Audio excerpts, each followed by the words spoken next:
Well, I probably brought it up, 3 decades ago. Lane Kiffin suggested it when he was in Knoxville. And finally, yesterday, an announcement was made. They're going to bring the home jerseys back no matter where the game's played over the next 2 years. I'm all for it. The fall foliage, the crimson, the orange. Hopefully, this is the first sign of many suggestions I've been making over the years that will actually happen, and they'll do it.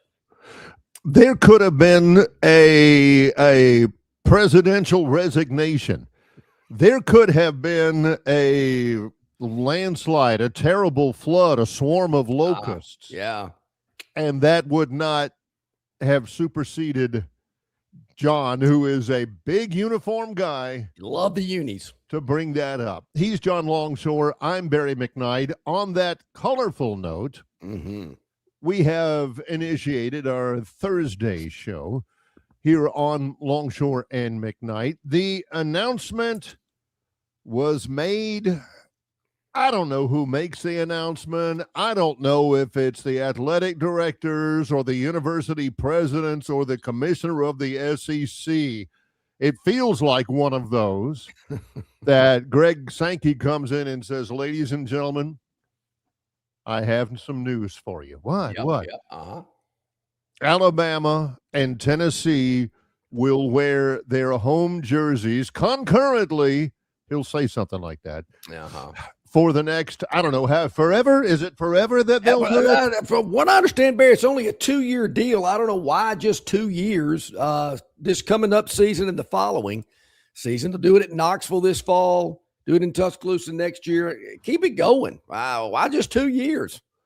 If there was an opportunity, if they're paying attention in Washington, and there is some, like the Senate majority leader or the Senate minority leader wants to announce that he is switching parties, and all of the Democrats are now fully supportive of our standing president and they want to all cross the aisle. Yesterday would have been a good deal to do that, because in certain parts of the southeastern United States, nothing was going to knock that off the front page. Alabama, when they play Tennessee for the next 2 years or whatever, they do play, obviously, this year, but it is in Knoxville. Alabama will get to wear their crimson jerseys. Yeah. Tennessee will get to wear their orange jerseys.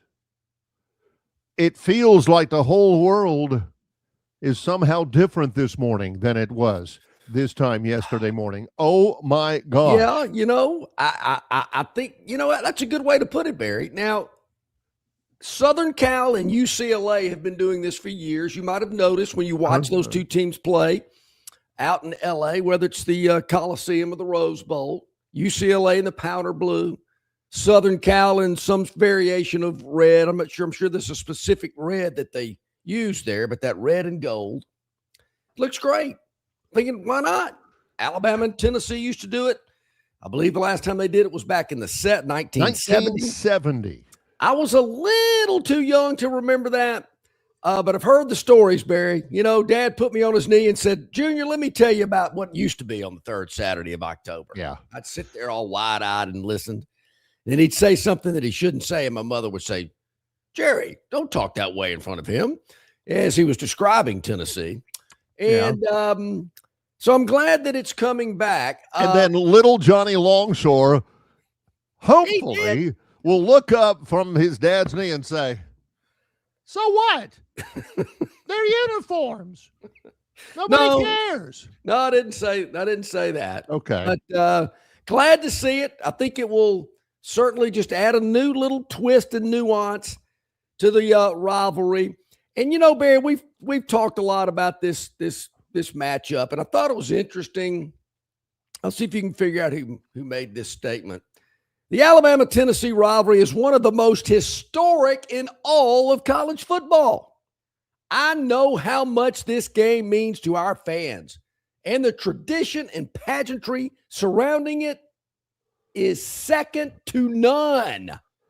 This will be another unique element that makes the third Saturday in October so special to both universities. I'm guessing it was Stevie Wonder. That was Jalen DeBoer who participated. This will be his third, but I like and you're working there, buddy.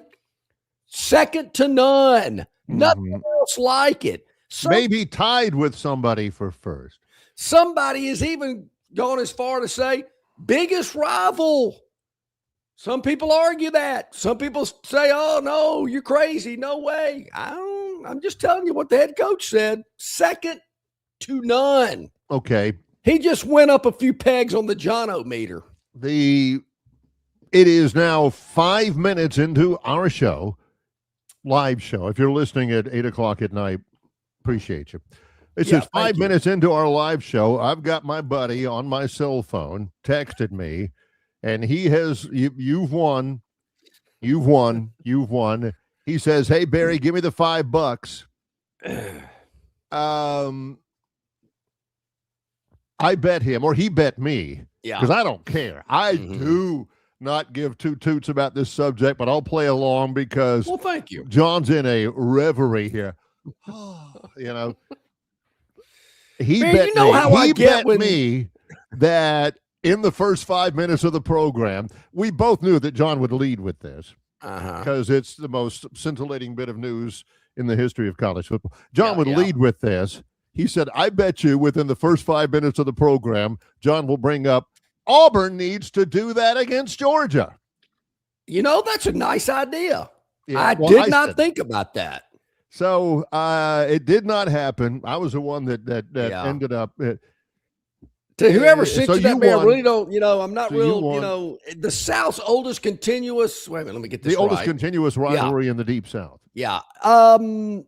They've got their own little shtick. It's kind of like greasing the railroad tracks. Well, that was Tech. But yeah, I mean, maybe the navy blue and the dark red's a little too close. I don't know to be able to do that. But I would like to see other schools do it. I mean, Southern Cal, UCLA, Alabama, Tennessee. I don't know what other schools could do it where the colors were far enough apart where it wouldn't be confusing.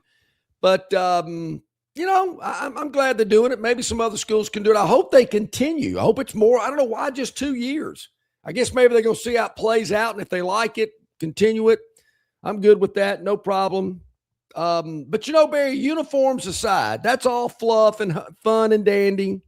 If the news came out that the East Carolina athletic director, who's a former Alabama assistant AD, John Gilbert, if he says, "We have reached an accord where our East Carolina Pirates will play in their purple jerseys with the gold trim, and Alabama will wear their crimson jerseys."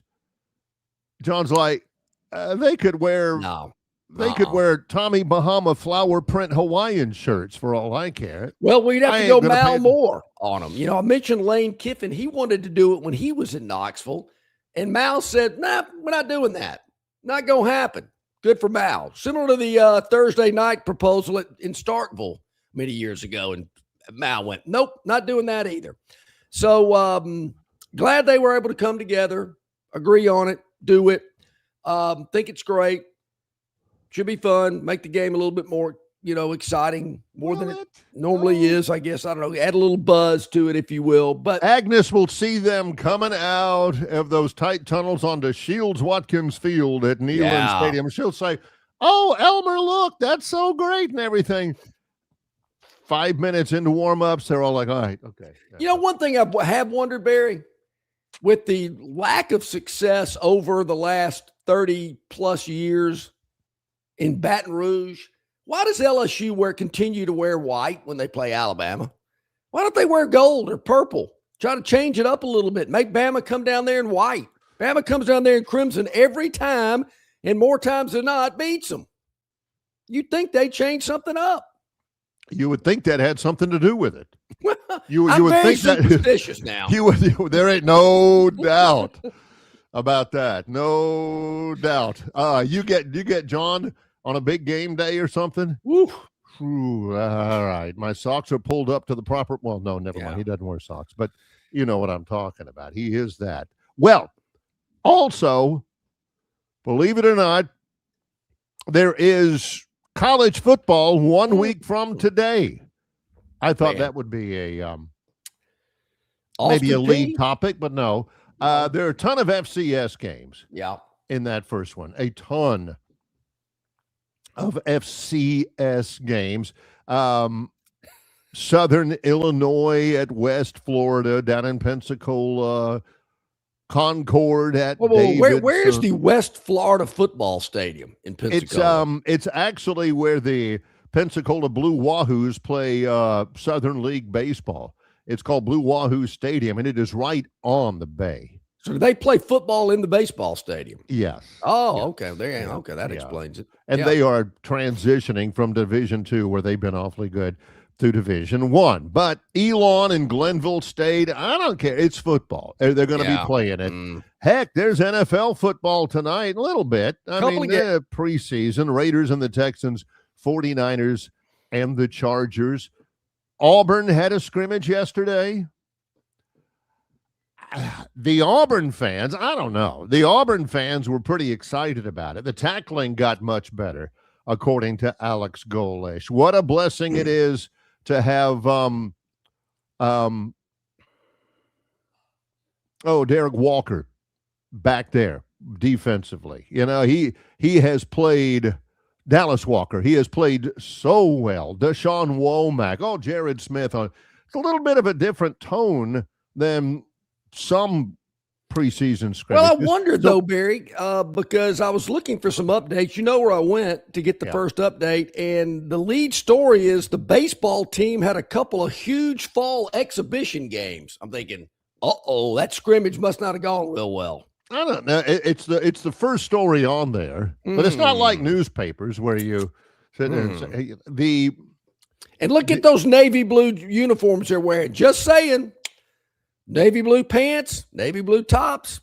Wouldn't be bad on the football field. Just throwing it out there. That's two tongue pops. That's a big deal. And the news is out there. Yep. For the third straight year, Auburn has sold out its total season ticket allotment. They have sold 83,043 tickets. Wow. That's general public and student season tickets, which officially sold out on Wednesday. They set the record in 2024. They matched it last year. They matched it this year. Auburn announced its fourth consecutive sellout of public season tickets, not the student tickets. Oh. That's great.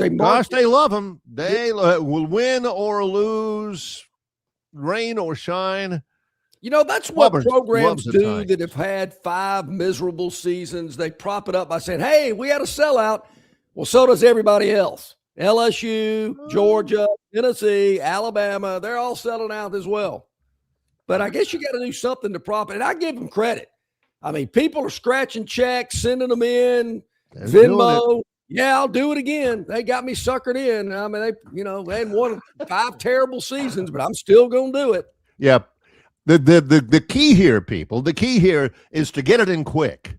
Don't begin, especially in the first segment, don't begin by saying, John, there is good news from Auburn, really good news, and I'm proud of them for that. Good news at Auburn. You want me to tell you what the good news is at Auburn? I'll tell you what the good news is at Auburn, because immediately John's ready. You got to get it in quick. Hey, Auburn sold out season tickets for the third straight year. Auburn football had a good scrimmage. You got to get it in quick just to get it on the record, because here it comes. Oh, I guess that's what you got to announce. If so, well, some sort of gimmick about this and that. If I get it in quick, at least I know it's out there for public consumption and discussion before Dr. Doom comes on over here. I mean, I'm thinking, listen, this fan base is unbelievable. They get second to none. I'll use that again if Kayla DeBoer will allow it. I mean, a program that has suffered so much over the last 5 seasons, and they continue to love, support this program like they've won national titles. There's not a fan base out there like it. It's amazing. It's amazing. Well, going to get into this a little bit. Kyle Banks who's been on a couple of times on the chat line. Hey Coach started last night. Chris Stewart and the gang. I don't know if DeBoer went down there. They were in Millbrook last night at the new Baumhauer's down there. I thought that was Mountain Brook. No, it's Millbrook. Millbrook. There's not much difference. I mean, okay. There's not much difference in the two. Yeah. But they did have Hey Coach last night at Baumhauer's in Millbrook. Our Trojan Talk program begins in a week and a half at the Baumhauer's in Troy. Kyle says, I'm here for my sources. Russell won the job. Oh, wow, Kyle. So this scrimmage, they're having scrimmages today, right? For Alabama? Correct. Yes. It's all just for show, really. Well, because we all know who's won the asking, quarterback job, evidently, according to Kyle. Yeah, I mean, people have been asking, hey, will DeBoer make an announcement after the scrimmage? Will it be tomorrow? You know, maybe, but I'm not sold on that, Barry. I mean, why would you make a decision? Why would you make an announcement today or tomorrow? Yeah, I mean, let play out a couple of. I mean, they don't play for 2 weeks, and as we've talked about so much, the players know who the number one guy is going to be. They know it. Why do we need to know? Why does East Carolina need to know? So I'm just kind of thinking, maybe a little bit later on, but there again, I'm not on this staff. They might announce it at 12 noon today. Who knows? We'll ask that for Rodney Orr, a Tighter Insider, in about 45 minutes. Couple of minutes, we'll get an Auburn scrimmage update from Jason Caldwell, Auburn 247. It's Longshore and McKnight in association with Yellowhammer News, presented by Bud Light. Located just 8 miles north of Alabama's state capital, Capitol Hill features 3 18-hole championship courses. With more than 1,500 acres of golf and nature, the pure magnitude of this facility is amazing and allows each course to be drastically different from the others. Capitol Hill also features an innovative 360-degree driving range 400 yards in diameter. Capitol Hill offers a fully stocked pro shop with the latest equipment and apparel. Great food and beverages in the clubhouse can be enjoyed both before and after your round. Get your group together and hit the trail. Go to rtjgolf.com/Capitol Hill for tee times and more information. Hey, where's the beer guy? Bud Light here? You get a Bud Light? Bud Light? I'm here, Bud Light! Bud Light here? Bud Light here? Bud Light here? Bud Light where? Bud Light here! Oh, Bud Light there! I missed that because of you! You did not miss that play because of me! Have to stop talking this way? Yeah! It's actually kind of fun. Hey! I got you, Bud Light. Oh, nice. Never mind! Anything for the clean, crisp taste of Bud Light. What'd I miss? I have no idea.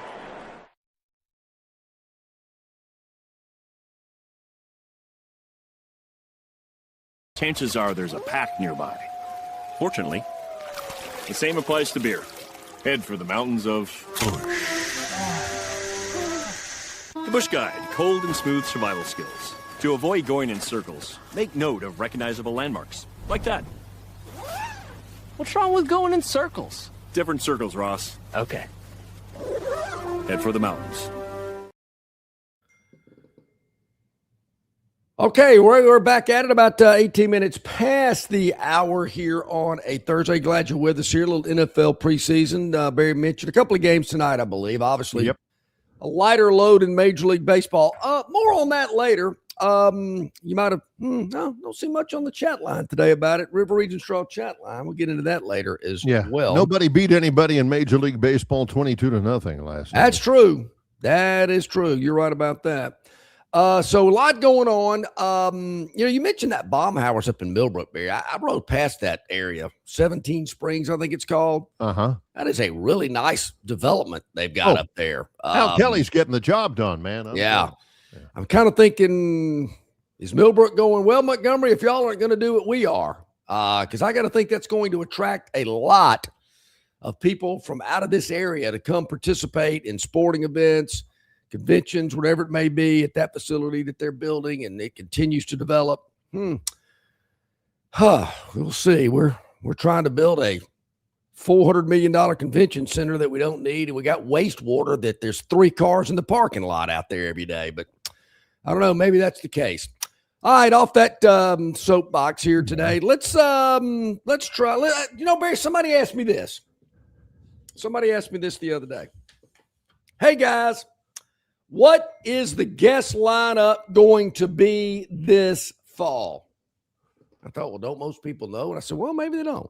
Maybe they don't. Maybe they don't. New viewers all the time. Yeah. So, yeah, you're right. Good point. You got to inform and entertain the new viewers and listeners. And we greatly appreciate that by hitting the like button, hit the subscribe button, tell all your friends, your buddies, business associates.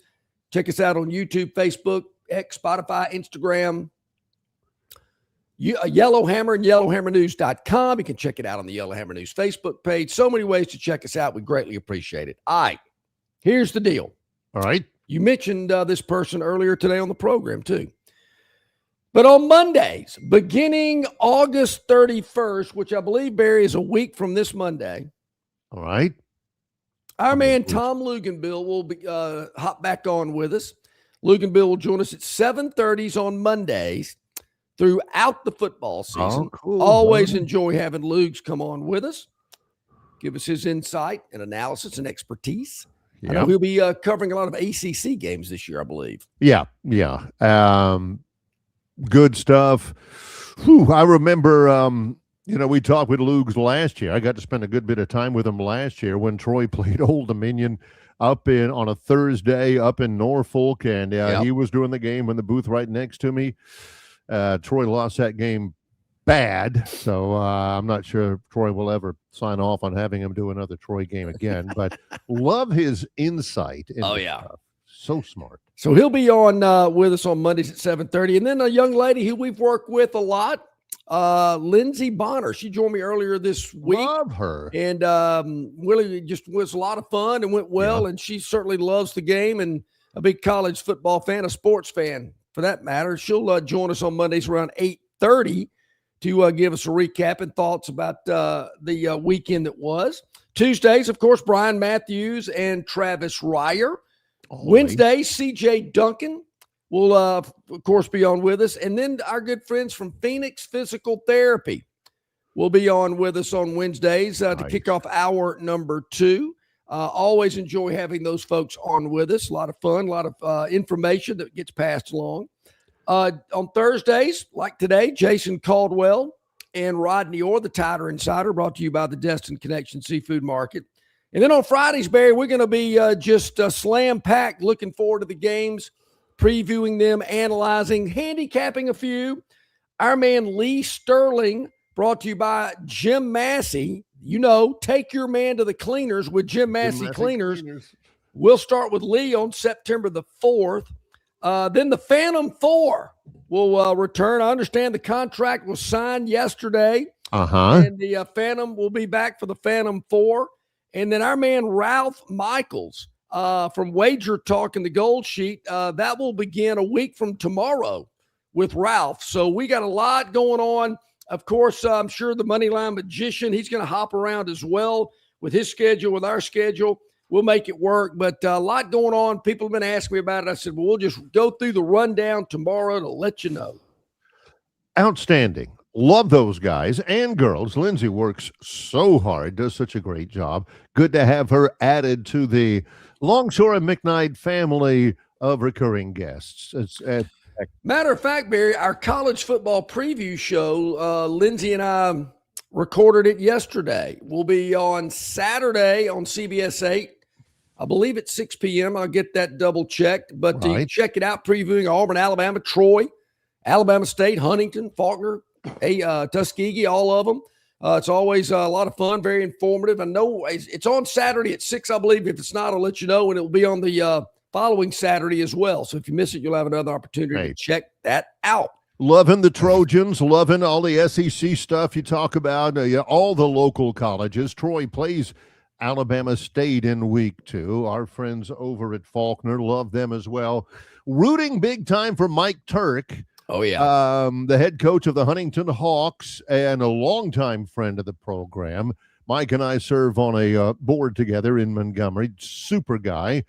But I'm rooting for Huntington. My cousin is a freshman offensive lineman. Fantastic. At Huntington this year. Watch out for Landon Salter, everybody. Landon Salter, he's going to kick butt and take names. What's his number? I don't know that they've even assigned when it you yet. find out his number, Barry, let me know, because I'm more of a number guy instead of a name guy. Hey, 74, you suck. There's nothing wrong. There's nothing wrong with that, because that's the way coaches are in film room. Yeah. And their own film, like today. I don't know when Alabama's scrimmage is. Probably morning. Well, no, they got classes, right? Yeah. Probably afternoon scrimmage or a night scrimmage. And when and they'll film every bit of it, and the coaches will stay up after the scrimmage. They'll work through the night, and they'll look at film.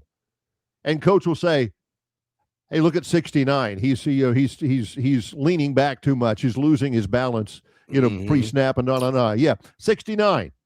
69, come on, all this kind of stuff. That's how, when they look at opposing film, we've had that happen with some of our pregame interviews with the Troy coaches. Coach, what do you think about such and so for that team? Well, if he's number 12, he's a good player. Yeah. They don't know the number. So, yeah, John's forgiven there. I'll try to get I love it. Saban was bad about that. He'd walk out on the field, hey, what you got for me today?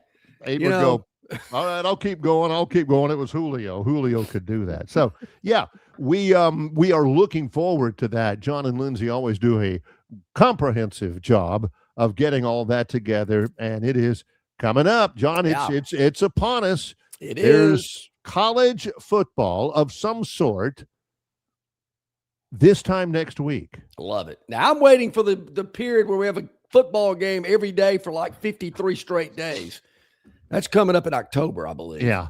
Now, when that happens, October into November, when that happens, John's not in it just to watch great football like I am. No. John's saying, first thing in the morning when we get together before the show gets on the air, hey, man, how did East Tennessee State do?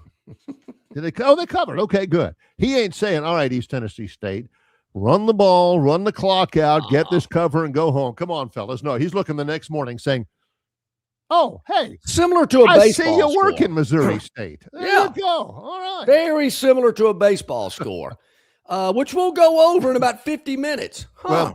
Well, Auburn had a scrimmage yesterday. Yeah, we'll get Jason Caldwell's comments on it in a little bit. Alabama has a scrimmage today. John set it up. There will be second scrimmage. And for most schools, it's actually their last, big scrimmage.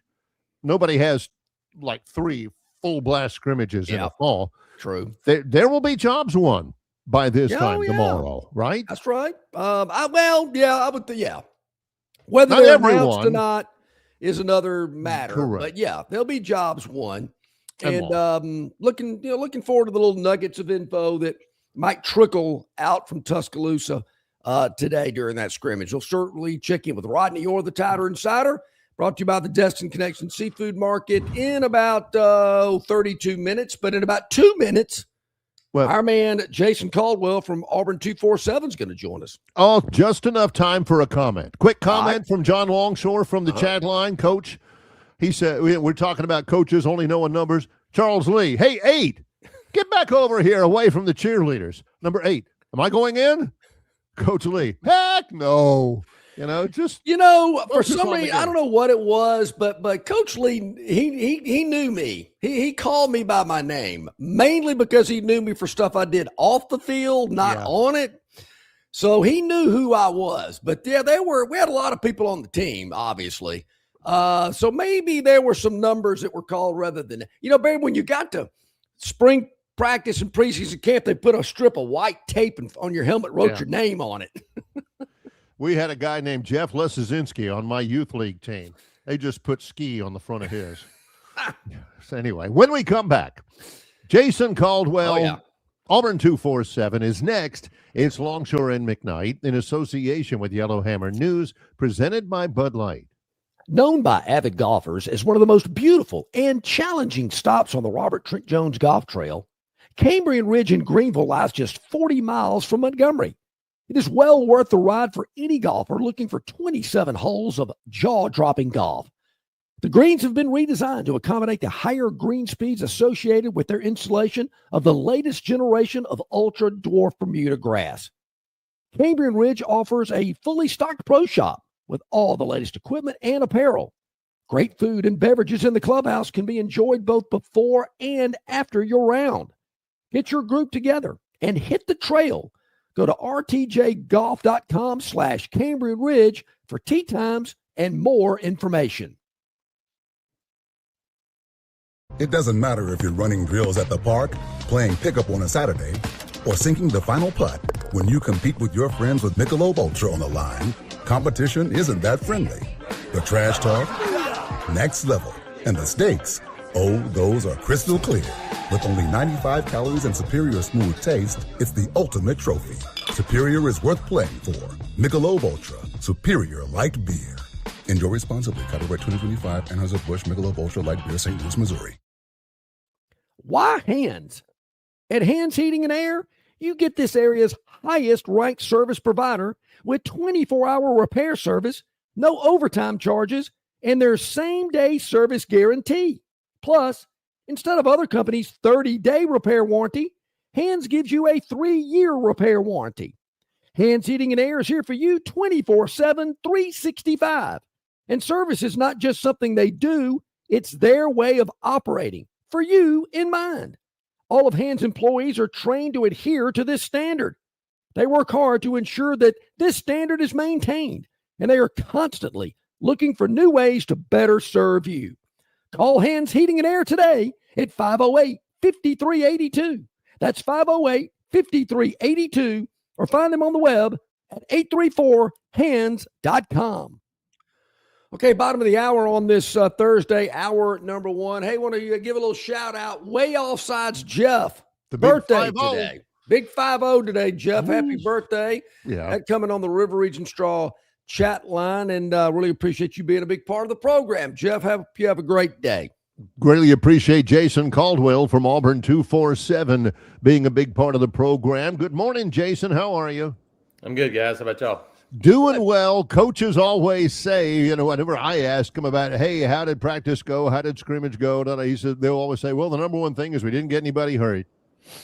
Can't say that after the after this week in practice at Auburn, leading into yesterday's scrimmage. Yeah, you look and look, it's just going to be part of it. When you have guys that are as big and fast and strong as they are nowadays, you're going to have things. And J.J. Falk, collarbone issue for him, so he's going to have some surgery, and we'll miss probably most of the regular season for him. And a guy that was coming on, and so he was going to have a chance to probably push into maybe the playing rotation. But yeah, that was kind of during the week of practice.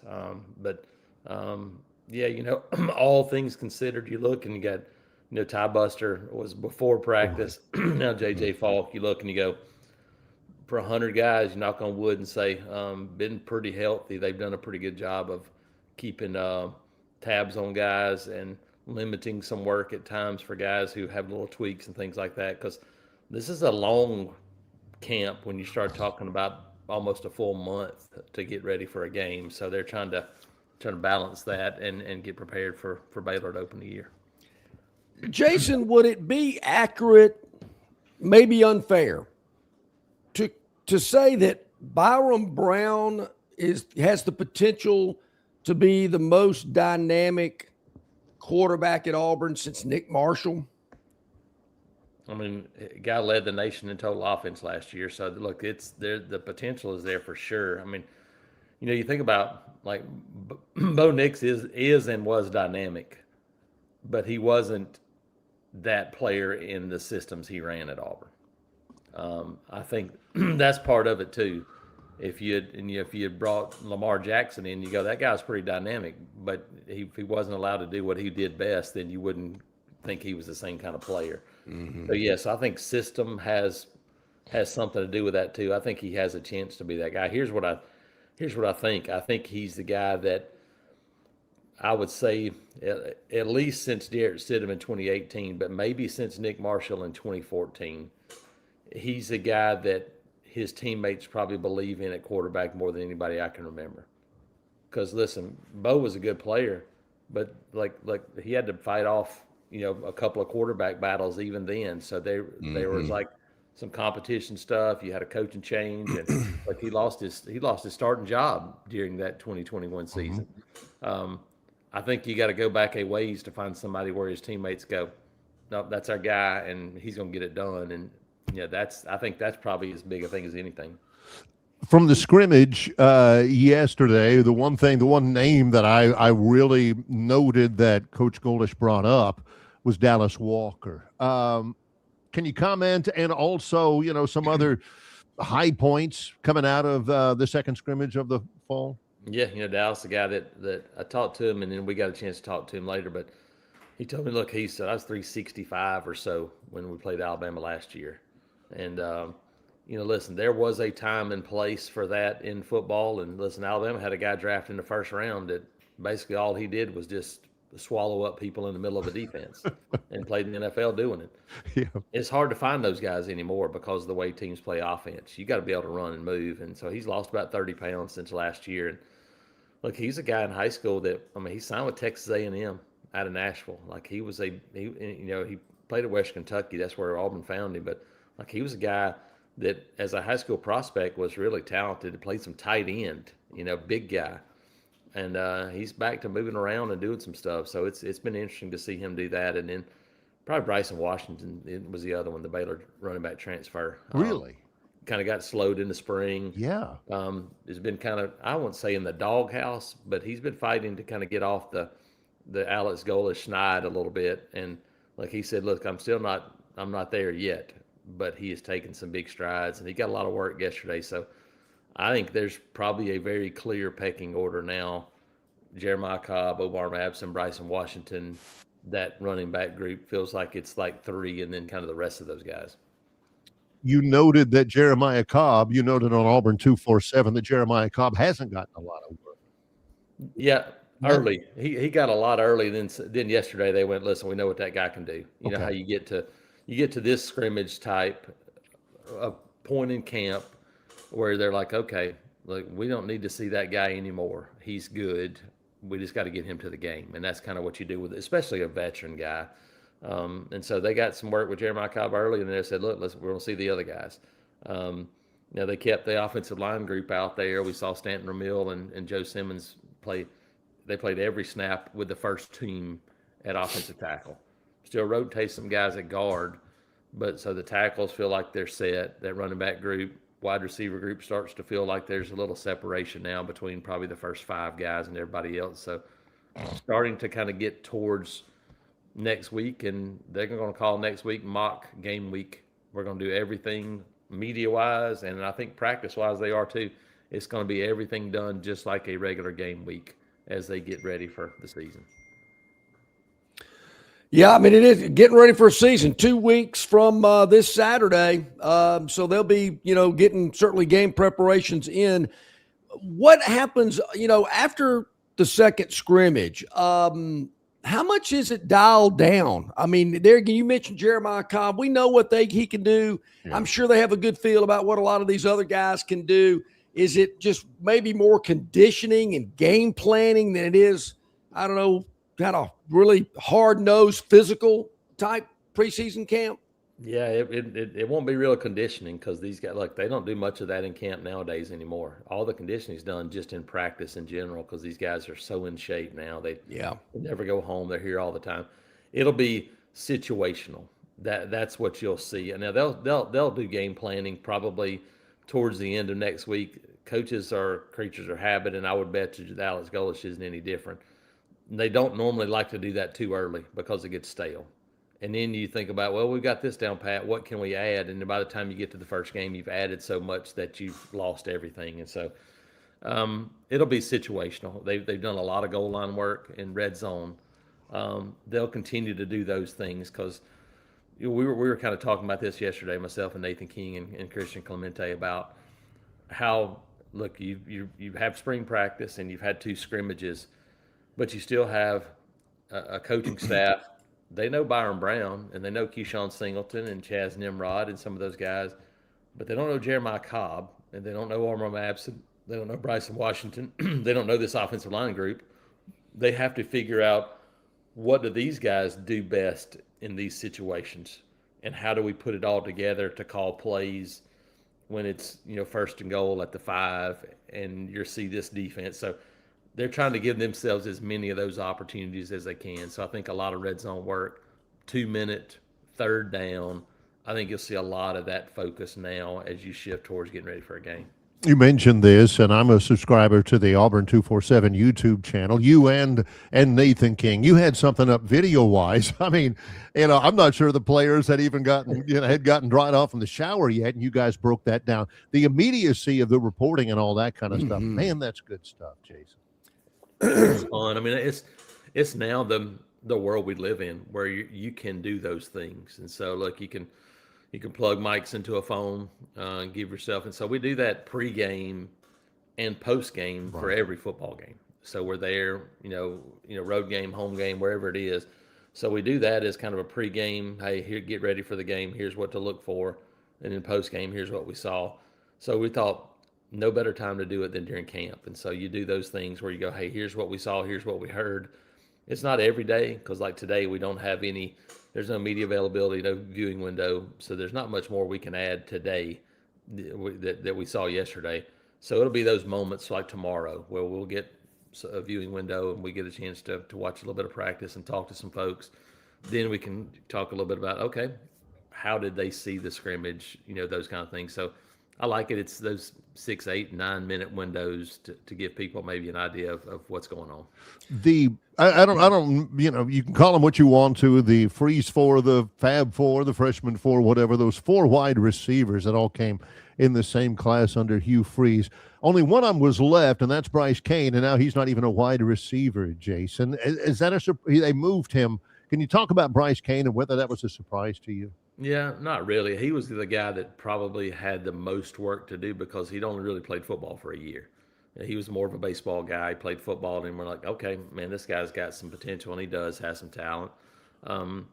But I think, look, you go, learning an offense in year one, started to kind of get a feel last year. Now you change it completely, and now you brought in a bunch of receivers who know the offense. So he was starting behind the 8 ball once again. So he can run, hard worker. And so you look, and especially when you get Christian Neptune back, and for them, that's a guy that they believe in. So you get Christian Neptune back, and then you add a guy, Barry, that you know really well. He's a small dude. You'll stick out. The guy that can run, and so you go, look, maybe that guy helps you a few plays in the slot as well.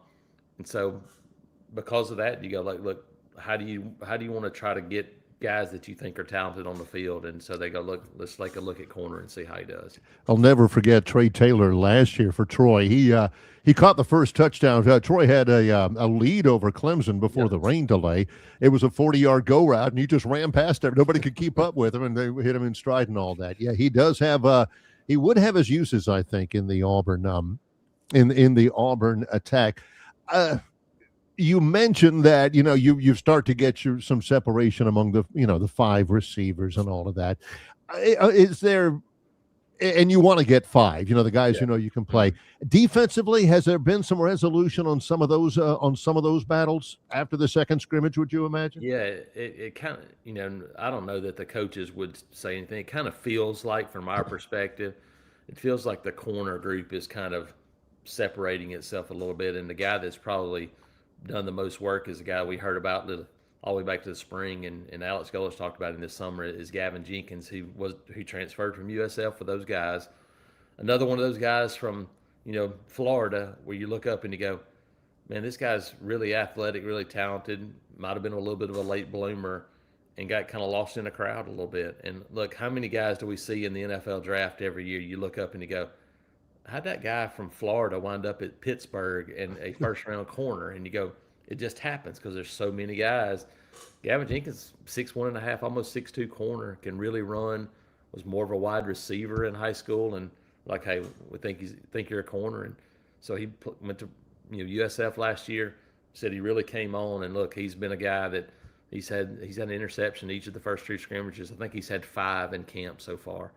And don't know if he'll start game 1. I think he'll play, but look, I think that's a guy that you start talking about getting into the rotation at corner. I think he's probably put himself in a pretty good position.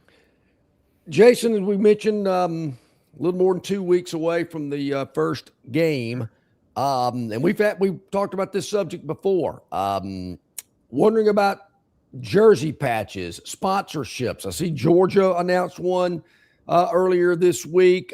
There's been others around the league, around the nation. Do you hear anything about that possibly happening before the Baylor game? Yeah, and I haven't heard much about it, and it's one of those things probably nowadays that when you hear about it, it's probably going to be because it's announced, because they normally keep those things behind wraps when it's that kind of thing involved. But look, I think it's inevitable, whether it's right now, whether it's halfway through the year, whether it's next year. Look, there's just too much. Look, we hear John Cohen talk about it. When he said every day is kind of a bake sale, and that's the way it feels like in college athletics, where you got to try to raise as much money as you can. Because you look up this week, and our guys at CBS Sports talking about rosters and how much money's involved, and I think they probably shorted LSU and Texas A&M. It feels like there's more money involved in that, to be quite honest. But you're like, how do you answer that? I mean, I can't remember what exactly the number was for Ohio State, but what is like $17 million or something like that for their bank deal. Good Lord. And because you look at Auburn and go, look, it's different. Ohio State, there's no competition in that state.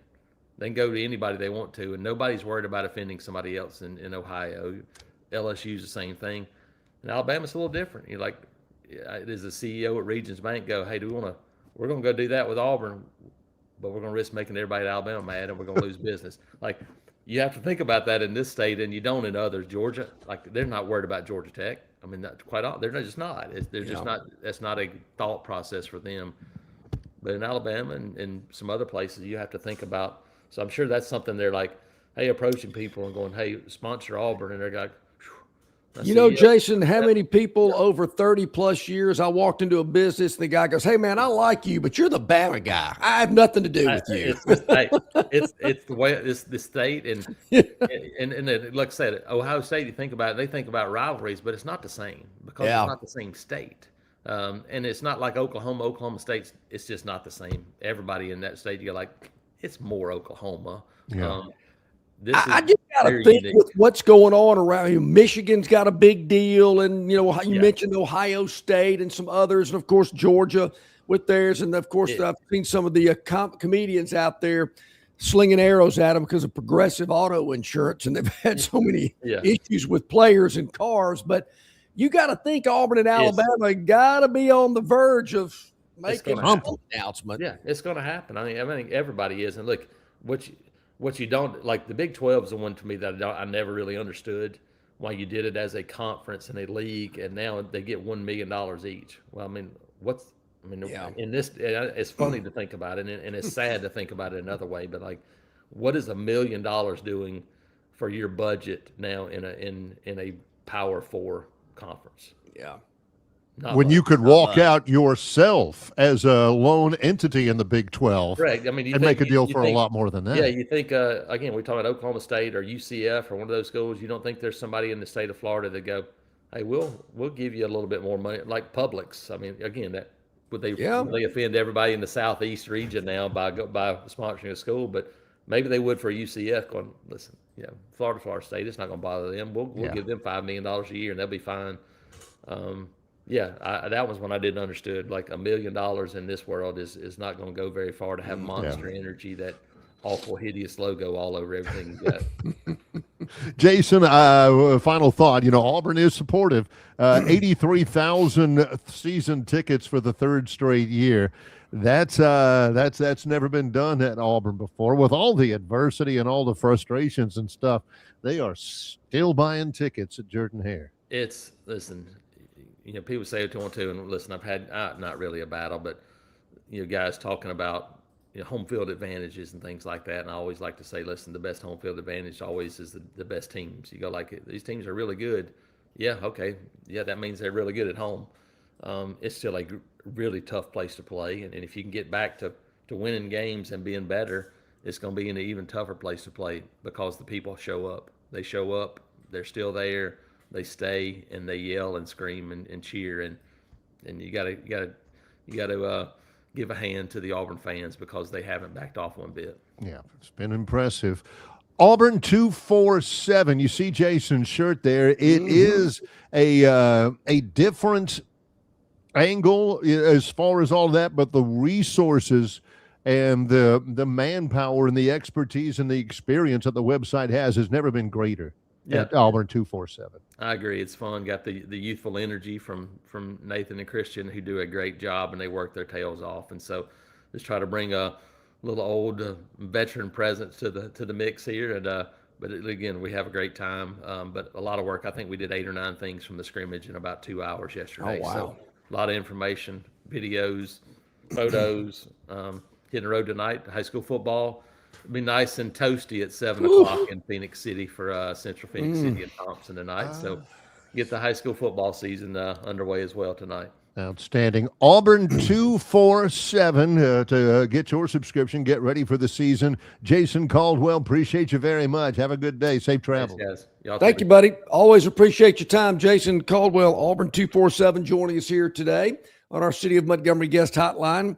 Really appreciative of Jason and his time. They're busy. There's a lot going on there, as they say, churning out the content. Yes, there is plenty of that. Of course, coming up, it's Rodney Orr, the Tiger Insider at TigerInsider.com. The Phantom a little bit later on as well. Again, the Phantom. Some people might, just try to play out the string. Just get me to football season. But the Phantom has been pretty dang good down near the end of summer. Man, when college football, when the league gets going, watch out. And the Phantom 4 unveils when? The weekend of September, it'll be September the 4th, Friday the 4th of September. Labor Day weekend. Day weekend, exactly. We will debut it then. Week 0, look, don't be chasing money, folks. It's week 0, I got to play a game. Okay. All right. Yeah, you're an adult. Go do it. Yeah. I doubt there's going to be a week 0 game. Can't say there won't be, but there could be. So we'll see about that. Hey, something here on the River Region Straw chat line that I think is going to be kind of interesting. That Mo Tide Pride, they are having the Freedom 250 this weekend in the nation's capital, where they have barricaded Pennsylvania Avenue and a lot of other streets around the Capitol and all of the big buildings there in D.C. They do these things in Miami and in Vegas and whatnot. My oldest lives in D.C., Right. Say it's kind of electric. People are excited about it, looking forward to it. Hard to get a ticket. I said, oh. If you got one, she said, oh, yeah, Dad, I got mine. I said, wow. She's got that Longshore DNA coursing through her veins. Of course, she's got a ticket. So that ought to be pretty cool. Might take a look at it to see how they're going to do that. And it's interesting.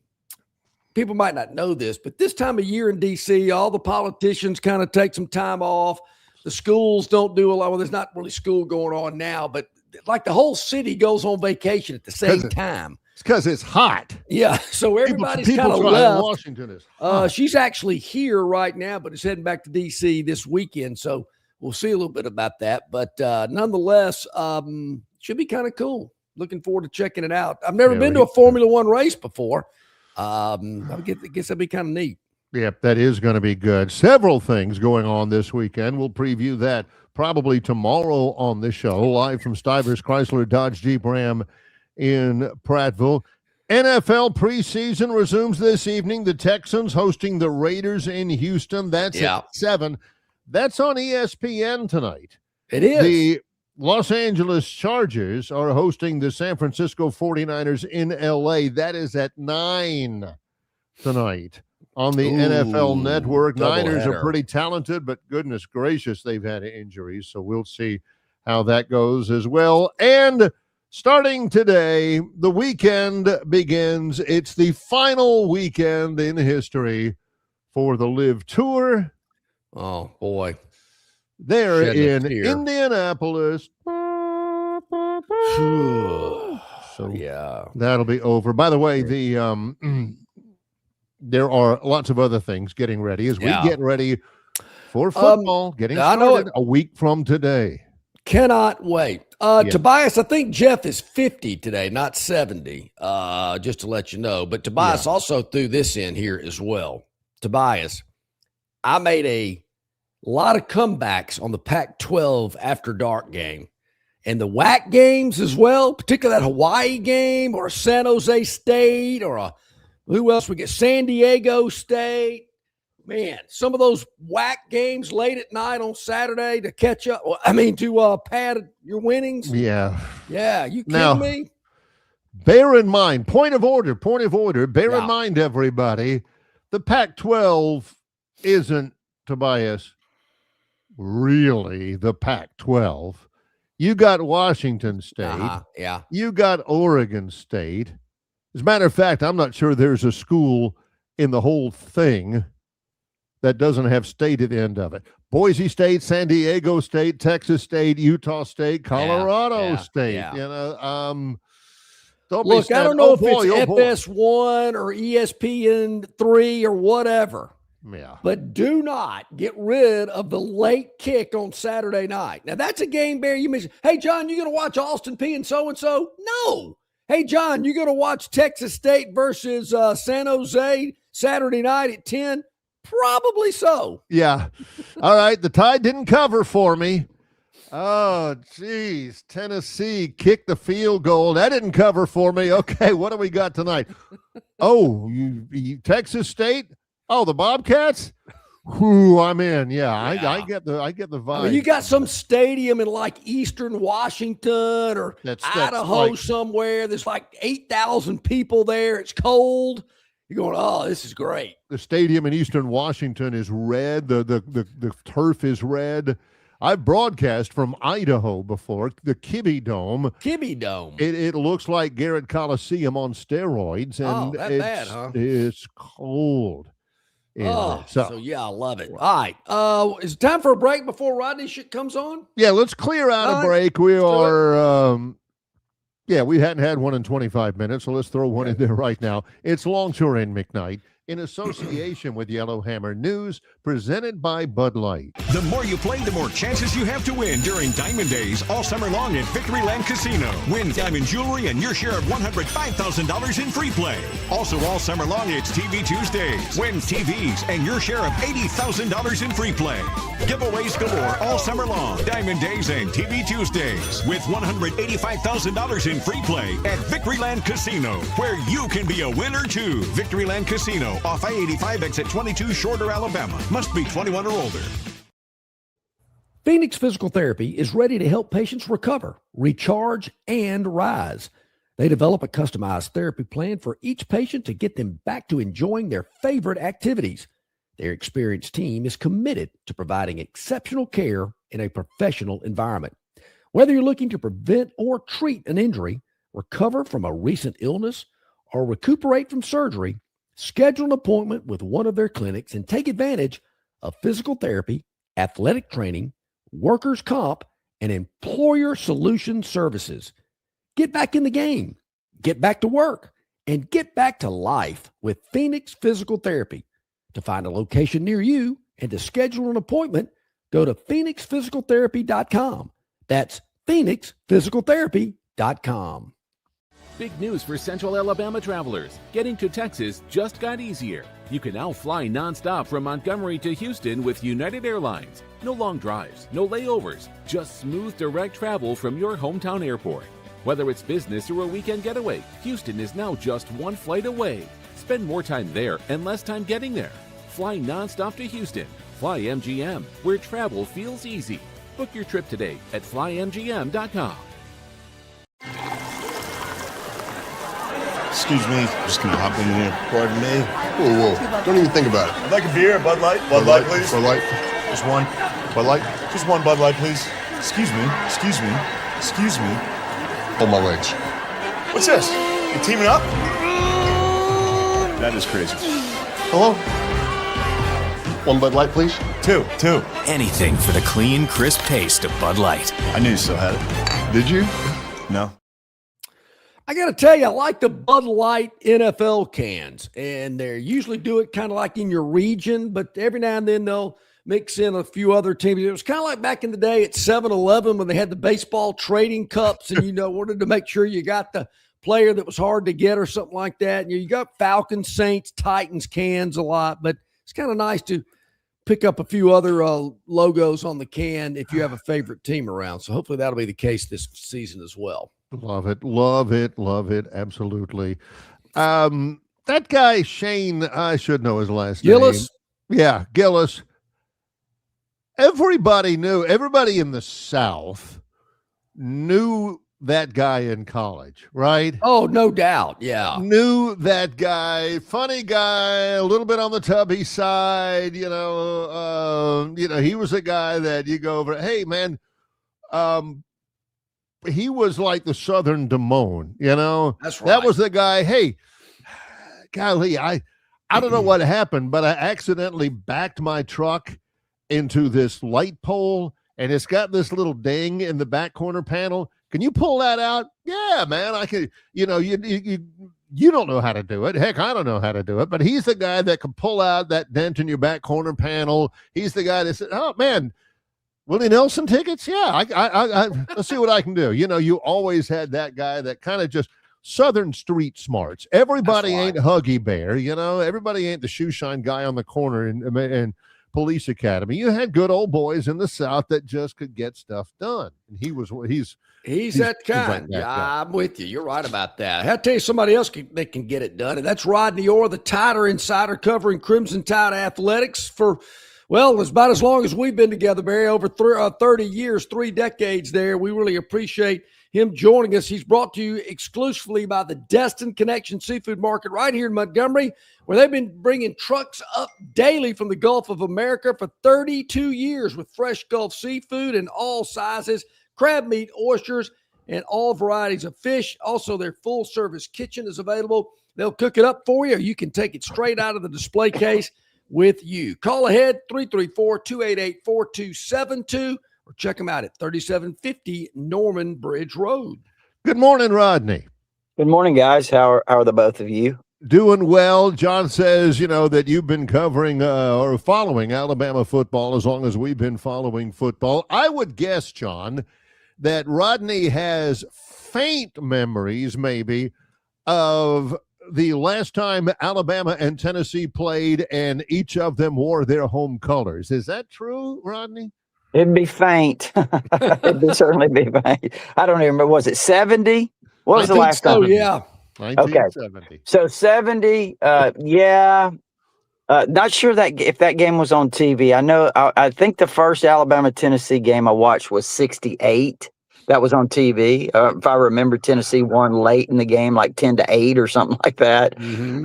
But anyway, that said, yeah, it used to. I remember a cover on Sports Illustrated, I think, when Alabama was in crimson and Tennessee was in their orange jerseys.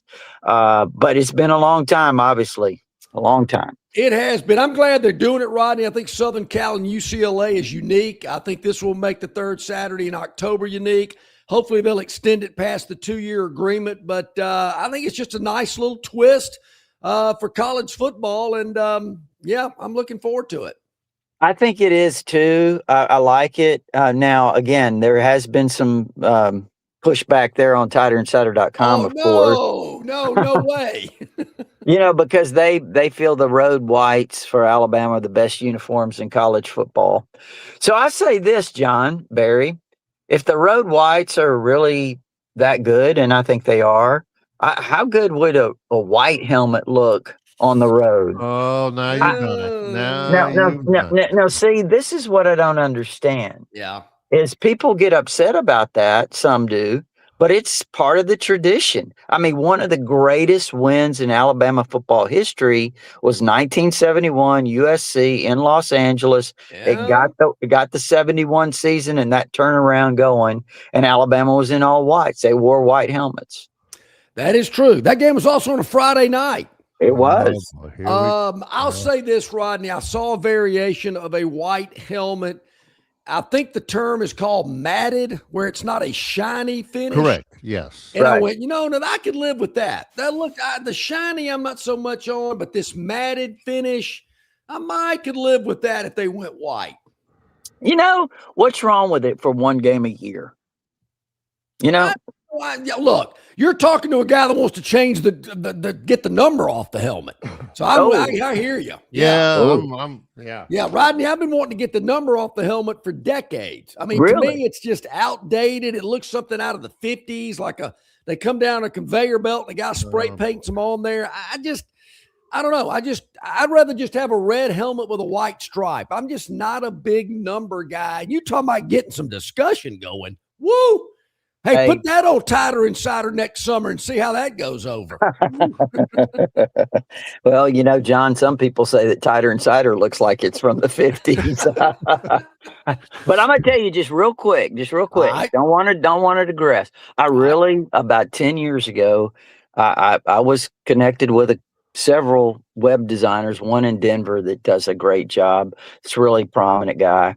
And he refused to change it. He said, no, man, you got to stay with the retro look. So anyway, I don't want to get off on that, but so Alabama stays with the retro look, you know, with those numbers on the helmet. You know, Penn State did away with theirs, but that's not what you guys called about and people listen to.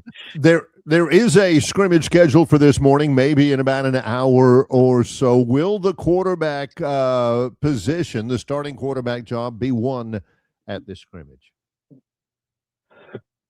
Well, that's a great question, Barry. So ring the bell, John. Ding, ding, ding, ding. Man. You know, or has it already been won? It might have been already won. I mean, they may be leaning strongly in one direction.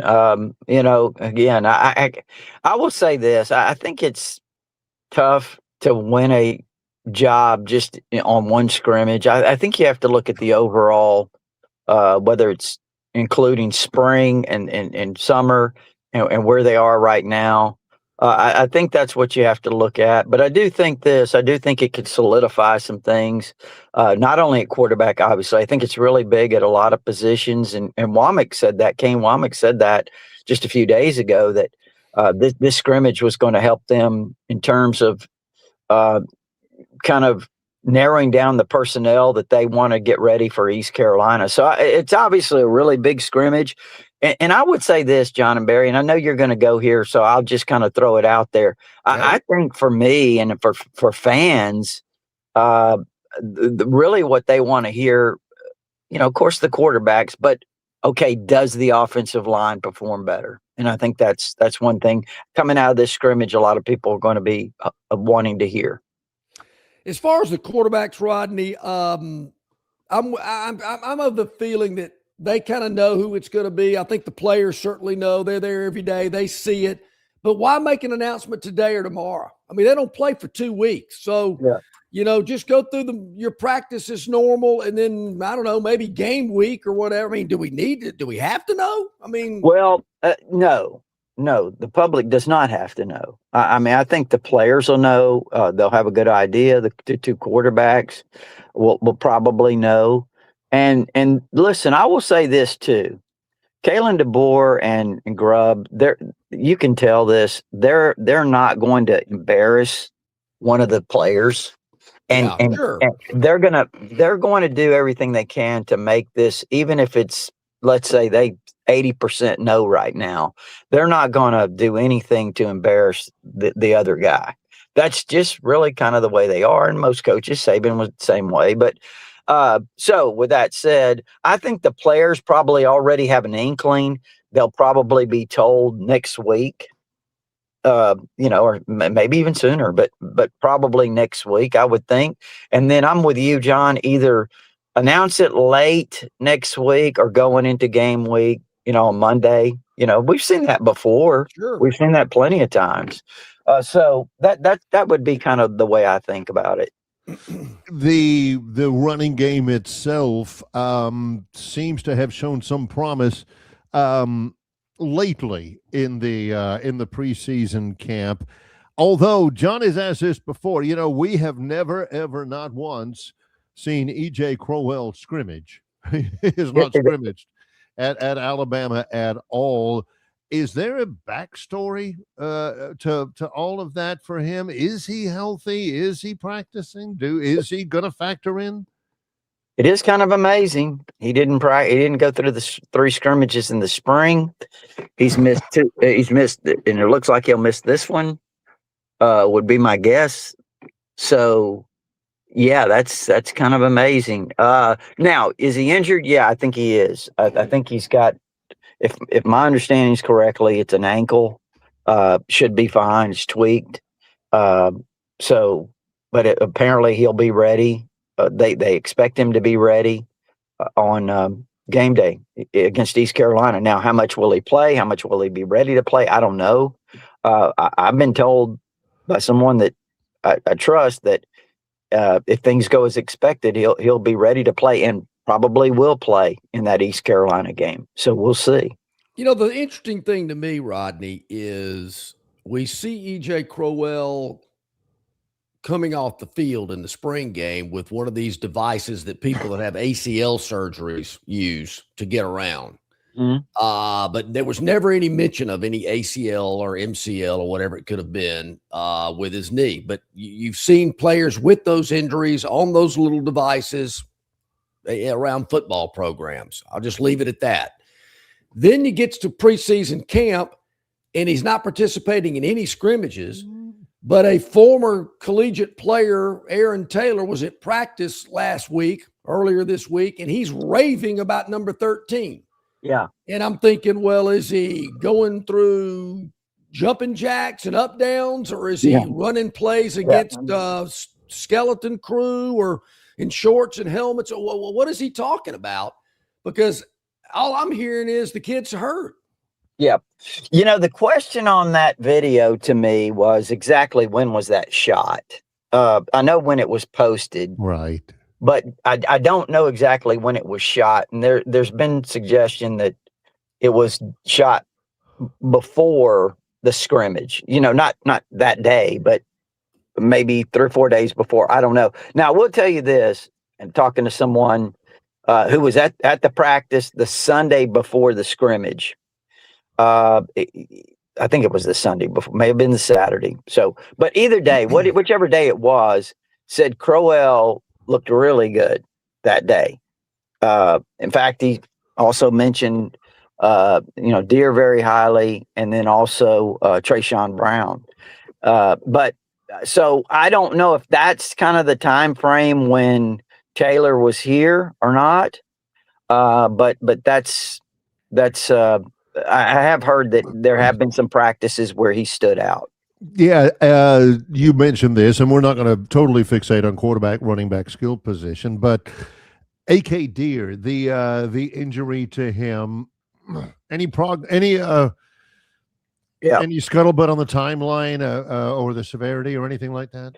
Well, again, here's the thing, and until they kind of say that, DeBoer, it's always sketchy. John and Barry, you know how it is. Yeah. You hear this, you hear 8 weeks, you hear 10 weeks, you hear 12 weeks. Based on some things I hear from people that generally have reliable injury information, I think this was an injury that'll keep him out a little while. And I say a little while, maybe, again, based on what I've heard, early October, somewhere in that time frame, maybe, could go into mid-October. Now, these things, the way they heal and the progress that they make could change that a little bit for the better. But I think that's kind of at least that's what I was told, that he could miss, a handful of games there in the early first half of the season. What are you expecting to come out of today's scrimmage? I mean, you mentioned the offensive line. Obviously, people are focused on that to see if they have a better day. It seems like they didn't have a great one in the first scrimmage. And I'll say this, Rodney. I'm kind of to the point now. I've been, as you are, and Barry and whatnot. We've been dealing with this for 3 decades. I mean, I'm to the point now I got to see it to believe it. I hear all this stuff, but, man, I'm ready to see them against East Carolina and Kentucky and Florida State. Then I can tell you what I think about them. During Saban's era, I hate to go back, but it is what it is. You heard things and you said, okay, you kind of took them to the bank, now there's, especially after last season when there was so much hoopla and they came out against Florida State. I think now people, and they say this on Tighter Insider quite a bit, they're taking the Missouri approach. Show me. I want to see it. I don't want to hear it anymore. I want to see it. And I think that's pretty much the way this is going, the way this is trending. I mean, I think that they want to see, like you said, John, the offensive line. They want to hear good things about that. If you're talking about today's scrimmage. Right. Obviously consistency at quarterback, maybe who stood out. They like to hear who was productive in the scrimmage. And again, I think that can be misleading as well, because they put them in certain situations to see how people respond and players respond. And sometimes it's not really game-like. I think somebody's calling in for a question there, John. No kidding. Wow. I thought I had that turned off, huh? Yeah. Sorry about that. But so again, I think it's just generally, how does this scrimmage go? Is there back and forth, as DeBoer likes to say, give and take, meaning both sides kind of really competitive? Because I got the impression from the first scrimmage and talking to people, and again, former players, NFL players, that type of thing, that the offense was not just, it was not encouraging. Yeah. But it was also very generic. So you have to keep that in mind. And also, I think, too, the defense, Womack threw a lot of stuff at them.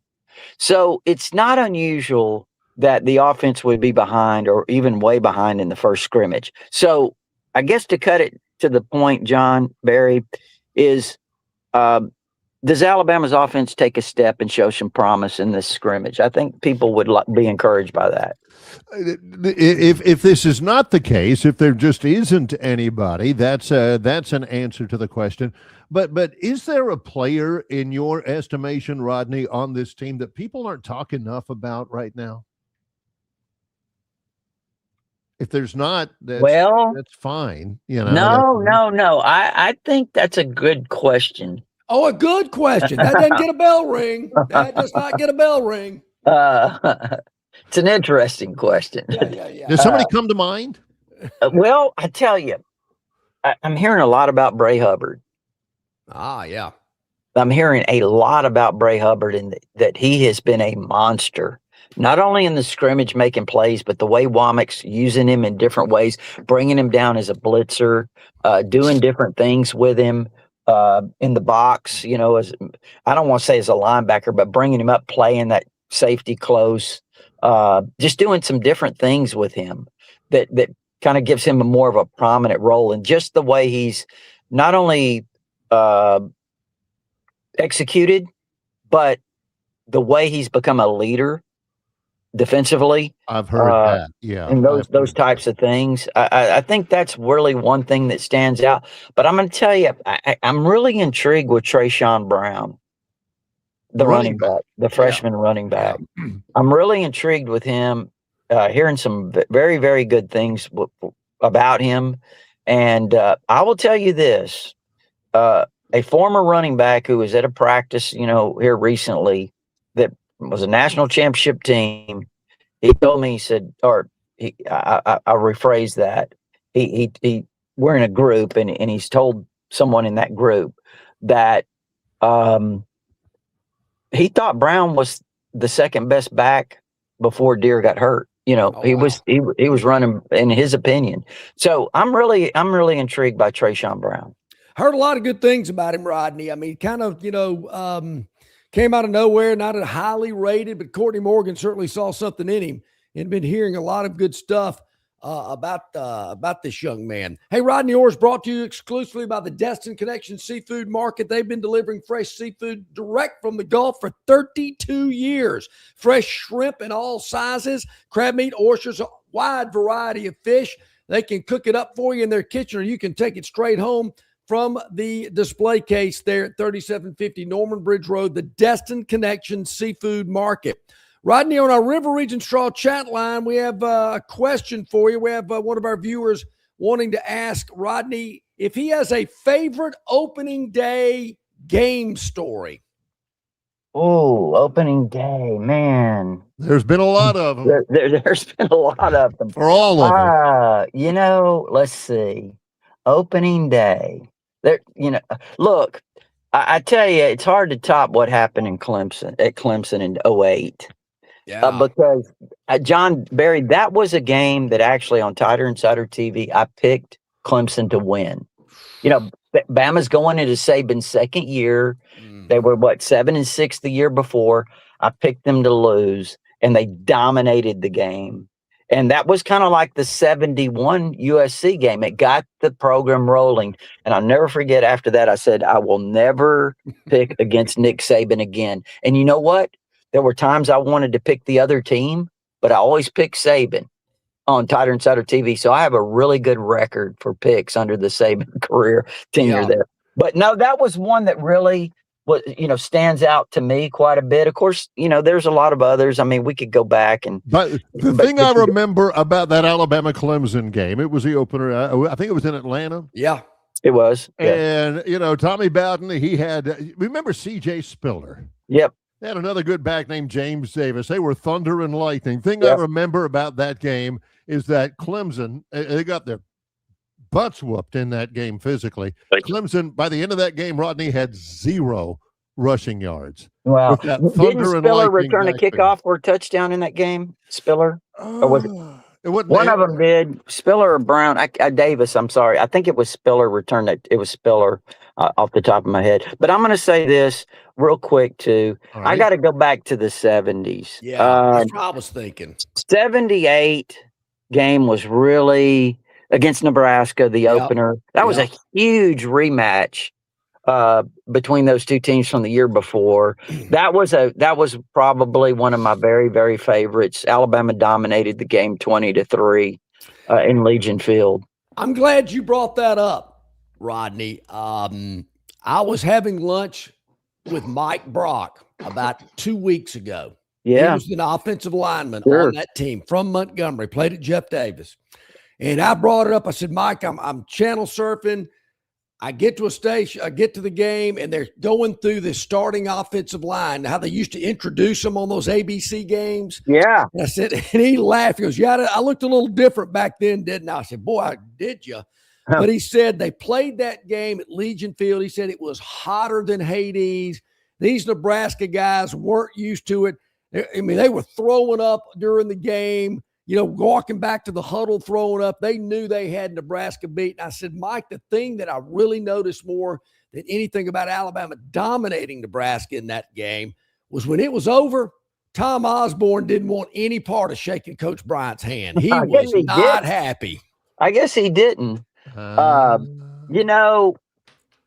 game, you talk about Mike Brock, what an offensive line. Booth, Brock, Bunch, Adelette, Stevenson, all of those guys. That was, I think, their first game to start together, and it was a 2-year run for that offensive line that was pretty dominant. They lost one game, and that was the USC Southern game. Cal. It was the Southern, because Mike, we talked about that game too. Yeah, and he talked about Ronnie Lott was on the defense, Charles Davis, the running back. He said, they walked into a buzzsaw against Southern Cal that year. Well, and there, again, that's the first game I attended in person. Drove from Corpus Christi, Texas, 17-year-old kid. It's in the book. It's in the book. It's great. Book. That's right. But I'll say this too about that Nebraska game. I want to go back to that offensive line. Nebraska had Alabama backed up. I think it was 3-0 right before half. I think that was the score at the time, and they backed them up with a punt to the 1-yard line. And Alabama was facing like 3rd and 9 from the 2. And that offensive line opened up a hole for Billy Jackson, who was a sophomore fullback. He popped it for a first down. Later, he had another big run in that drive. He kind of carried that drive. But that offensive line took them down. I'll never forget. And Rutledge hit Ogilvy with a nice throw for a touchdown. And it was 7-3 at half, I believe. And then Alabama just dominated the second half. So that offensive line kind of gelled real quickly. And speaking of that, who knows? Maybe this one will do the same. Who knows? We might be talking about this year from now, Rodney, and say, you know what? When we compared this year's O-line to the 78 O-line when they whipped Nebraska at Legion Field, wow, man. Who knows? John, if we're doing it 30 years from now, I'll take it. I'll take it. Yeah, I'll take it. But I'm with you. I hear you talking. Well, the only number that goes up faster than the temperature gauge these days is the viewership numbers when Rodney Orr joins us. Brought to you by the Destin Connection Seafood Market. TighterInsider.com. I can imagine that the website and the forums are buzzing right about now. They are. I think there's, obviously a lot of excitement. But you know what, John and Barry, go back to what we said on and it's on TighterInsider.com right now. People just say the season can't get here soon enough. You're right about that. But yeah, it's a lot of excitement. And again, we'll have stuff from the scrimmage and all of that. And it's only $48 a year. If you're interested, go to TighterInsider.com. And I got to think this afternoon, Rodney, after the scrimmage, there's going to be a lot of banter back and forth on TI. So you want to hop on that, become a member, subscribe, so you can get all that info as it happens. There you go. It sure is, John. And you know what? I might even be texting you and asking you what you're hearing because I know you got those sources. Yes, exactly right. Hey, you got my number, Rodney, anytime. Appreciate you very much, Rodney. All right, guys. Thank you. Buddy. Take care. Take care. You too, buddy. Rodney Orr, the Tighter Insider, exclusively brought to you by the Destin Connection Seafood Market, 3750 Norman Bridge Road here in Montgomery.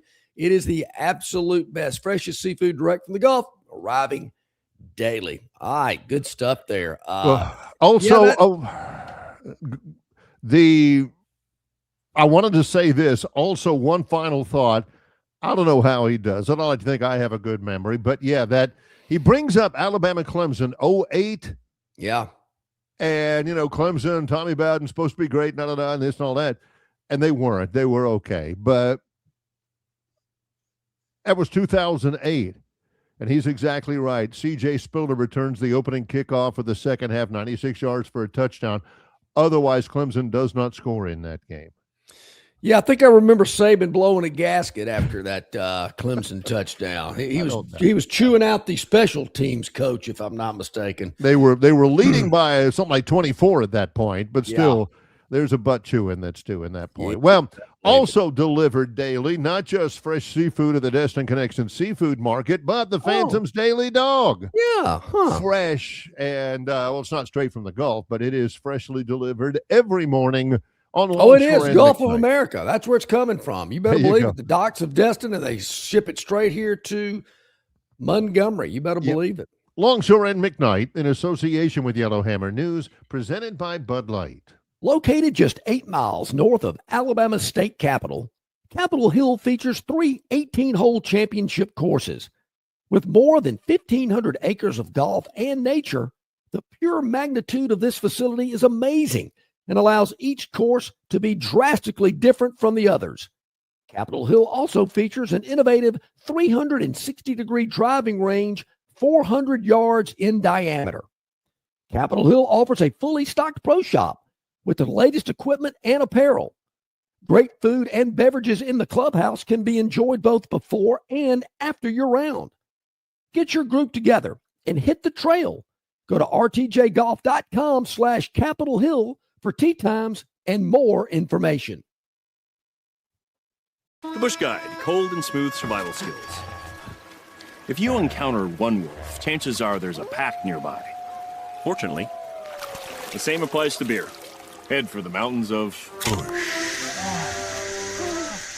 The Bush Guide, cold and smooth survival skills. To avoid going in circles, make note of recognizable landmarks, like that.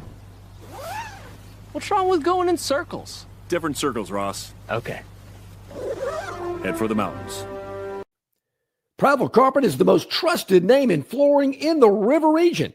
Ray Bowles and his staff have an extensive line of Mohawk stain-resistant carpeting in all the latest styles and colors. Travel Carpet also has hardwood, vinyl, and ceramic tile for all of your flooring needs. Professionally installed at the absolute lowest prices. Take advantage of cash and carry vinyl plank at just $239 a foot. Call them today to set up your free measurement for your home, office, lake house, hunting camp, or wherever you need flooring. 285-8117. That's 285-8117, or drop by 2201 Cobbs Ford Road in Prattville for Prattville Carpet. All righty.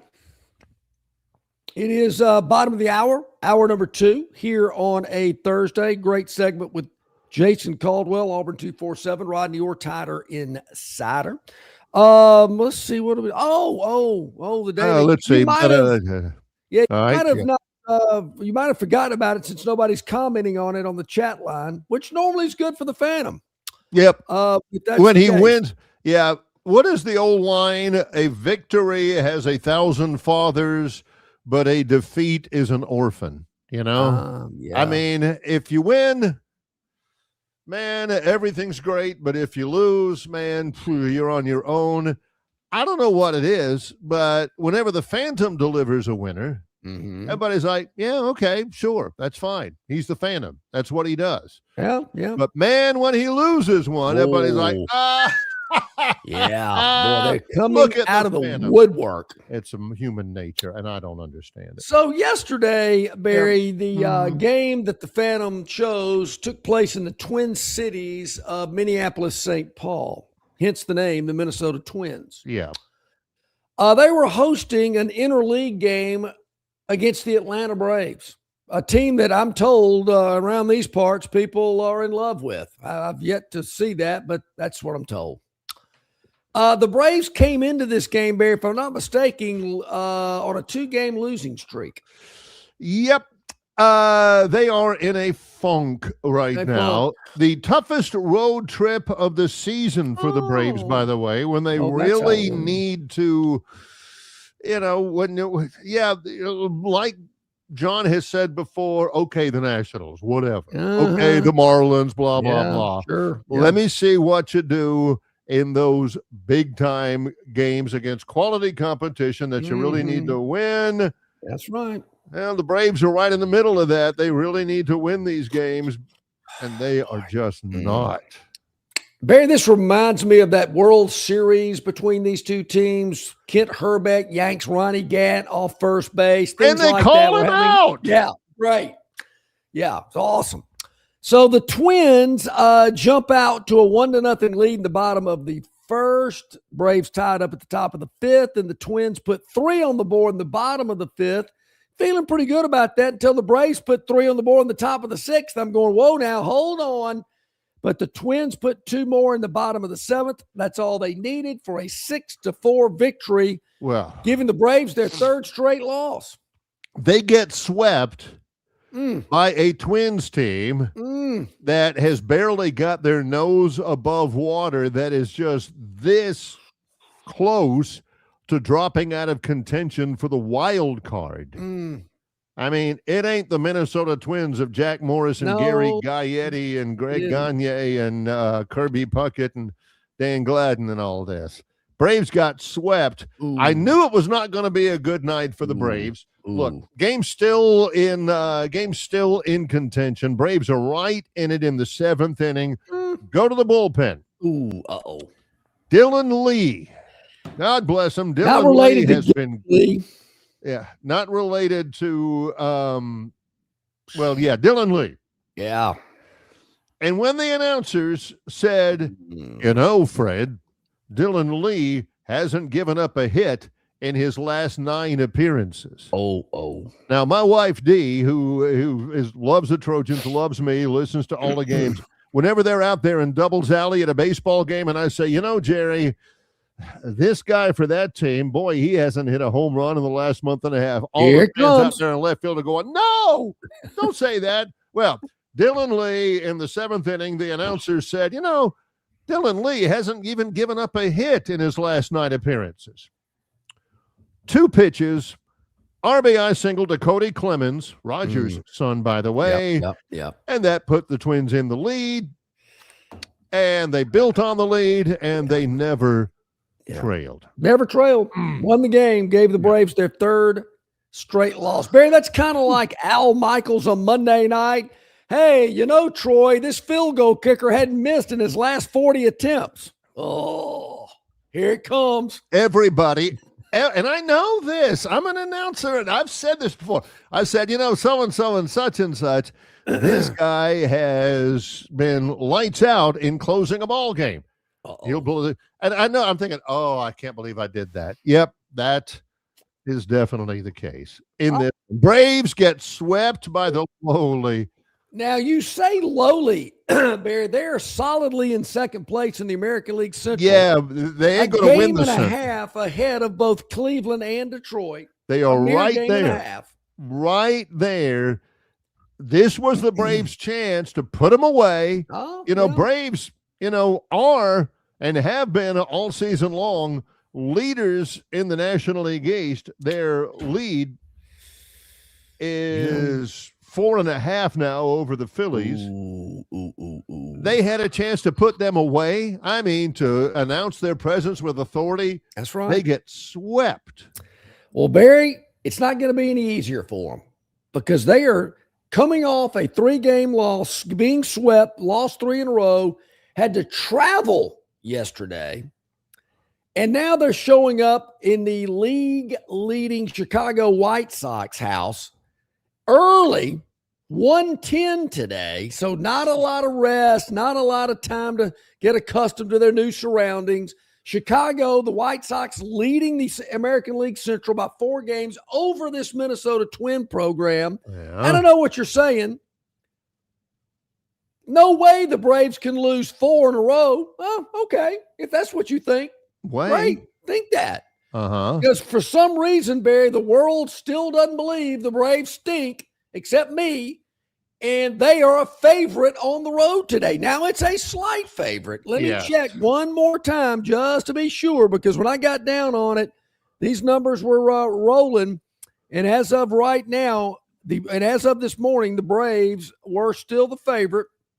White Sox were a home dog of like plus 101. That's where they are today. I see them at plus 101, but there's a lot of minuses on that board too. So you better hurry up because I got to think they're going to be a straight favorite across the board by the time this first pitch rolls out at 110 today. We got the home Chicago White Sox plus 101 hosting these Braves, limping into the Windy City. Can they lose 4 in a row? You better believe Why not? it. Yeah. White Sox win it today. Take them at plus 101. John from Wetumpka, Robbie from Greenville. What's going on, fellas? Ain't heard from you when everything's rosy and great. Oh, the Braves, I love them. Wow. It's also telling, again, John has brought this up. This is the second straight Thursday. Yeah. Where you got games at 11:40, 12:10, 12:10, 1:10, 1:10, 1:10.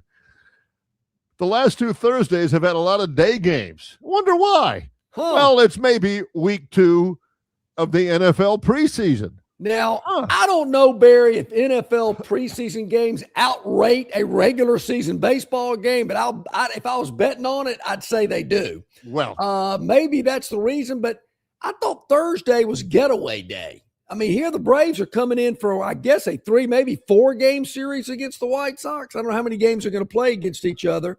Yeah. But I thought Thursday was the first day of a night game. I don't get this. Yeah, this is kind of rough, but it's Chicago. They've been in Minneapolis. That ain't too far away. It's like Czechoslovakia. Is it a bus ride or would they fly? Is it like going from Columbia, South Carolina to Auburn? Knew it.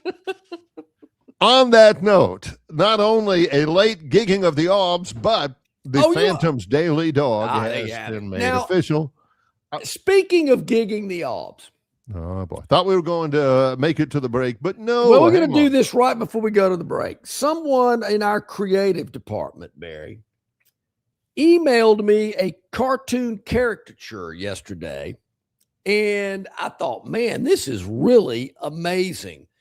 And the cartoon is based on some of the things that I've said about the Auburn program over the years, and it's been put into an illustration in cartoon form. What do you think? This is our AI. Man. Yeah, and our man Jack put all this together, emailed it to us, and the detail Let's see, there's smoothies, there's Cam, there's a laptop, there's a Waffle House, there's Marriott, there's all that. I love the Smoothie King Auburn Athletic location, limit 1 per day. That's so absolute AI. I mean, that probably took him what, Jack? 3 minutes? 5 minutes? Hey, it's the effort. Chat GPT, can you make a mural with everything John Longshore likes to gig the obs about? You ain't even got to say, can you make one with Cam? Can you make one with Gus? Can you make one? Chat GPT, AI knows what Longshore has gigged the obs about. The only thing it's missing is Lorenzo Diamond and his old lady. Well, you can only put so much. You know, maybe next time. Double six. I love it. I don't know if you noticed. I don't know if Gurn can put that back up there. Jack said, I didn't even ask Chat GPT to do this, but they put the Fuel the Family banner in the window at the Smoothie King location. I thought, really, man, that's pretty impressive there. So. Yeah, I really appreciate the effort there. Whether it took 3 minutes or 30, it's just the thought that counts. So we appreciate that. That was very, I will say I got a chuckle out of that. I thought that was good.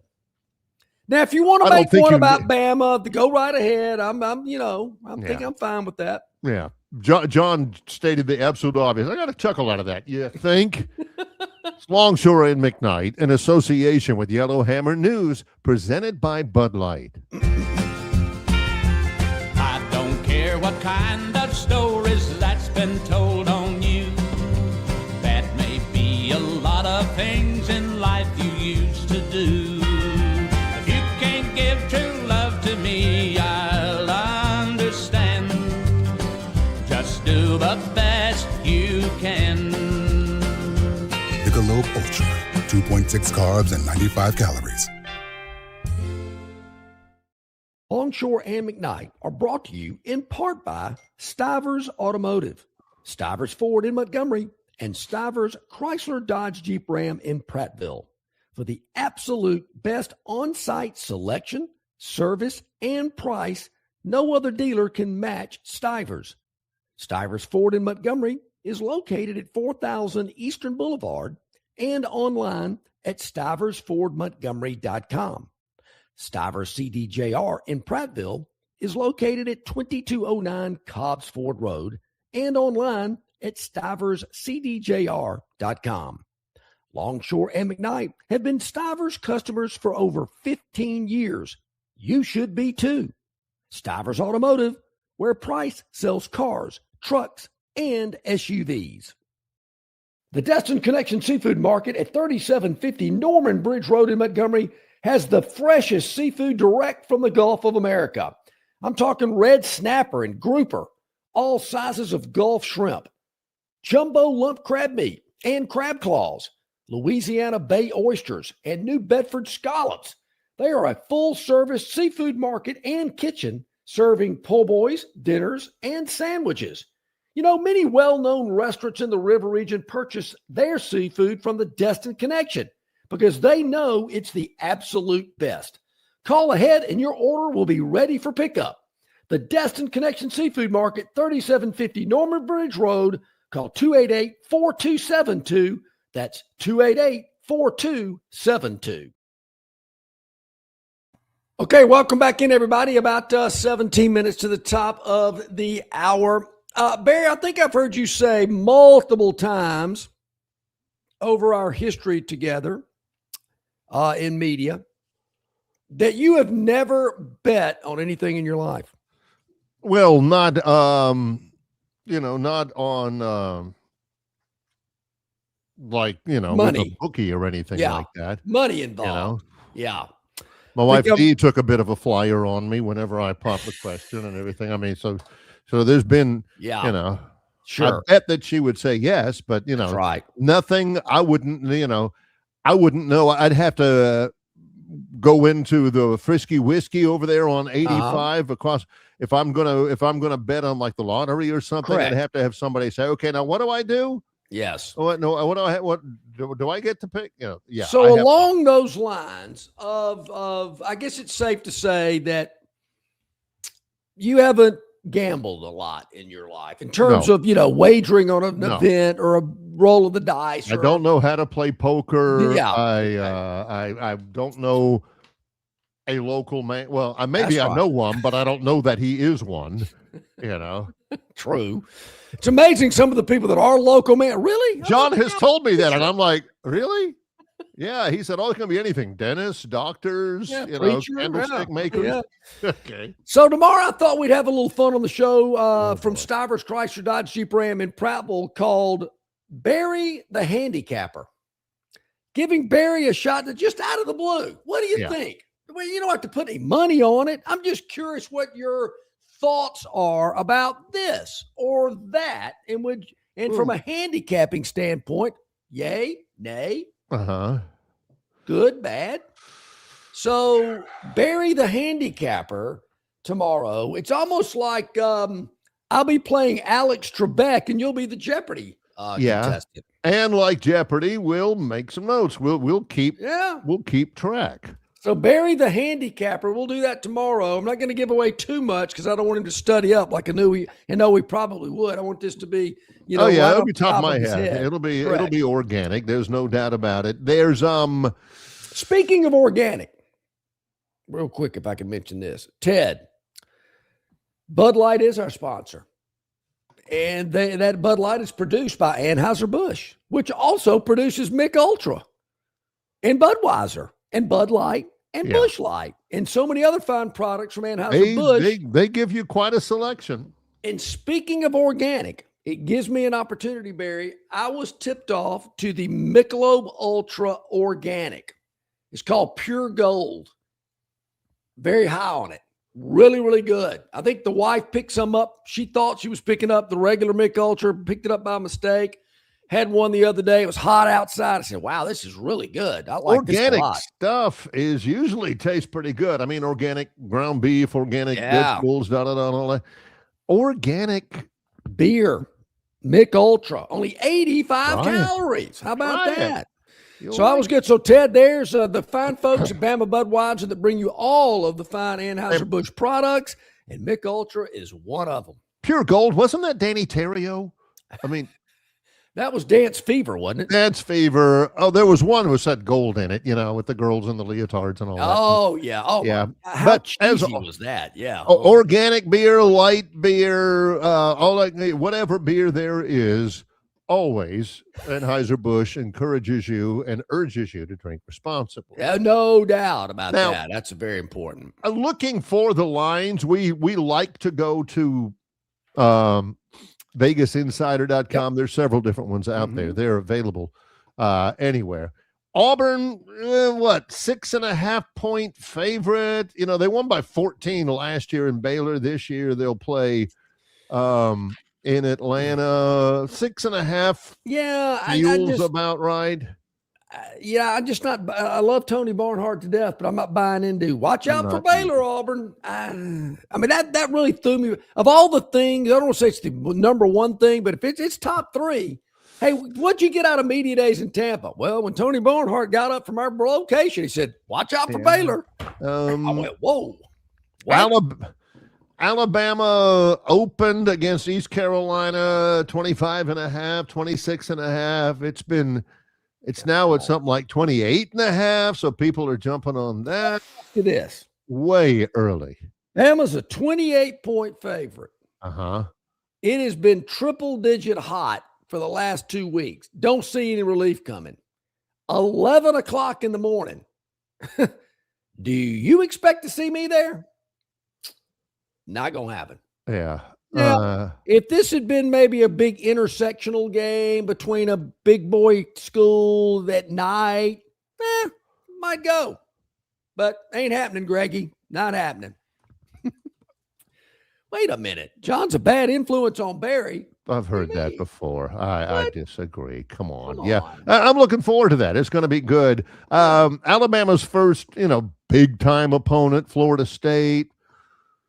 15.5 point favorite, something like that. I don't know. That Alabama was a double-digit favorite going into Tallahassee last year, and yeah, boy, it was a double-digit game, all right, the other way. So when we come back, okay, It's the Gurn Jr. Victoryland 777 Topic Wheel. It's Longshore and McKnight in association with Yellowhammer News, presented by Bud Light. Don't miss your chance to win big at Victoryland Casino. Play the latest, hottest, most exciting games around with fun bonuses and big jackpots. Don't miss out on your free play. Stop by Player Rewards today and check out this month's exciting free play promotions. Come see why our players keep coming back. You'll have more fun at Victoryland Casino, where you can be a winner too. Victoryland Casino, located off I-85 exit 22, Shorter, Alabama. Must be 20. Hey, you want your property looking its very best this spring and summer, and River Region Straw has premium long needle pine straw to make that property pop. You're not buying sticks, stems, or pine cones. You're buying premium long needle pine straw from River Region Straw. Kenny and his staff have access to the best pine straw in the region, full of color that will last all season long. And now River Region Straw has a fourth location in Chelsea on Highway 280 to go along with their locations here in Montgomery, Prattville, and Auburn. No order is too big or too small, from a few bales to an 18-wheeler trailer load. To get your River Region Straw, drop by any of their 4 locations or give Kenny a call or text today, 669-5959. That's 669-5959, and have the best-looking property this spring and summer with straw from River Region Straw. Local banking expertise, the newest innovations and technology, personal attention, genuine hospitality. It's all just part of the River Bank and Trust difference. They invite you to experience it for yourself. Welcome to banking above and beyond at River Bank and Trust. Locations throughout the River region, locations throughout the state of Alabama. River Bank and Trust. Okay, about 9 minutes to the top of the hour. I see the Gurn Jr. Victoryland 777 topic wheel warming up. There it is. We have no idea what these topics are about. We're seeing them for the first time, just as you are. Brought to you by Victoryland, where you can be a winner too.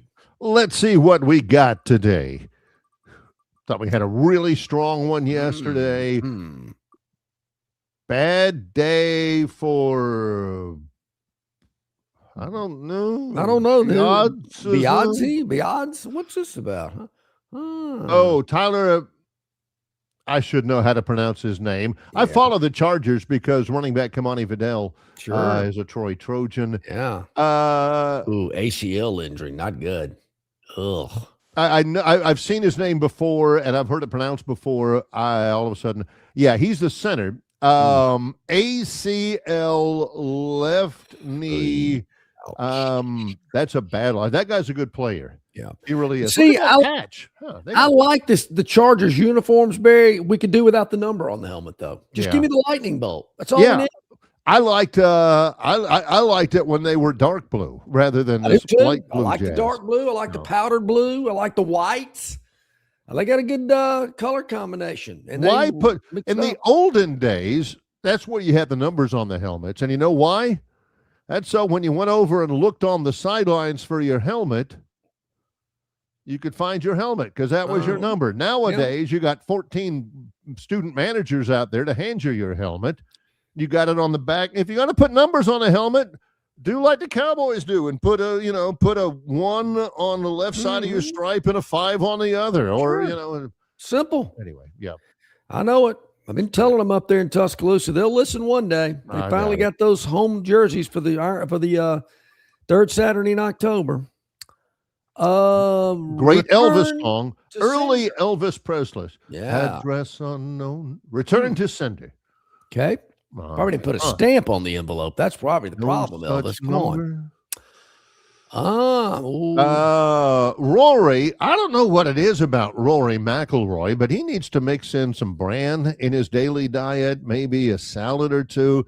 He's been grumpy as heck. Should Live Tour members be allowed back on the PGA Tour? And he says, what have they done for the Live Tour? Really? No kidding. Are these guys something? I said, have they brought value to the Live? Well, no. When DeChambeau and John Rahm, they had talked about it and everything, should they be brought back to the PGA Tour? He says, yeah, eventually, maybe. I don't think, I guess eventually they will. Look, if they play golf and, they're not going to be welcome back straight away. But, Rory says, yeah, well, what have they done? Oh, exactly. Why do they deserve it? Yeah. You tell them, Rory. I don't know what it is. McIlroy's been a grump. JT's been a little outspoken on it as well. So glad. As a matter of fact, I was in a bar in Tuscaloosa on Friday. No, really, I was. And there was a T-shirt. Was that when you were eating lunch with Mike Brock? You big name. No, that was in Montgomery 2 weeks ago. Okay. But there was a T-shirt on the wall with the Bars logo on the pocket, and JT had signed it. I thought, wow, look at that. JT signed that shirt. Pretty cool. All right. There will never be an Alabama jersey with a Bar logo on the side. This was just the Bars logo on the T-shirt. He signed the T-shirt. Couldn't you just see Zabian Brown running down the sidelines with an interception? The camera follows him. He's running in slow motion, and you see that big Gillette's tag. Yeah. Big Gillette's This tag was actually at the booth. So any of our viewers and listeners that are at the booth anytime soon, look for the JT T-shirt. You can't miss it right there right above the bar. All right. All right. 4 more to go. Let's see what we got. I think it's going to land on the yellow panel. Tugboat invisible. Uh-oh, that means, what we got here? An invisible. Matt Wilkinson. Matt, I know him. I know of him. He's not missed many meals. He's a lefty. They call him Tugboat. Okay. He throws an invisible. I don't know. He's a big fella now. I saw that ball. I could see it. Yeah, I'm about to say, everybody's got. Wait a minute. Progressive is sponsoring this team and the Georgia Bulldogs? Wow. Yeah, it's Cleveland Guardians. It's been a Progressive field for a little while. That guy looks like one of our old producers, I think. Yeah. Wow, looks like that punter at Auburn. See, it's Tugboat, and they're wearing captain's hats like Captain Stuving from Love Boat. You call him Tugboat, and all of his fans are wearing captain's hats. Love it. Well, okay, there you go. There they are. Love it. Yeah, he's a little chubby. I get it. I like that idea. Anyway, so watch out for Matt Tugboat Wilkinson, 250-pound left-hander. What did they used to call Jared Lorenzen? The hefty lefty? I think he was. Yeah. Why not? Lefty. I think that works. Okay, back at it. With us, Barry. I want to say he might have. He has. I thought so. He has passed away. Sorry to hear that. Yeah. Well, it's been a few years. Yeah, I know. I thought it had been. Technology. Technology. One of John's arch enemies. Yeah, leash. Man. Okay. All right. This is, again, Pete Alonso, Baltimore Orioles, hits one 9 miles against the Yankees. Fair or foul? Ooh. It's way out of here. They called it foul. He says no. Former Florida Gator Pete Alonso. Gosh, it looks fair to me. But the technology says it is a foul ball. Yeah. All about the angle, Barry. It's all about ball bearings these days. That's fair. Anyway, they went to review. The technology said no. And sooner or later, you got to trust your eyes. That's what John tells the state trooper anyway. I don't care what that radar gun says. You got to trust your eyes. Could you tell I was speeding? No? No. Well, I wasn't speeding. Okay. But there again, Barry, on the other side of the coin, she walks in, she's 40 feet away. She looks great. She gets 4 feet away. You go, whoa. Yeah. Yeah. You don't need an instant replay on that. Whoa. Yeah. All right. 2 more to go. Let's see what we got.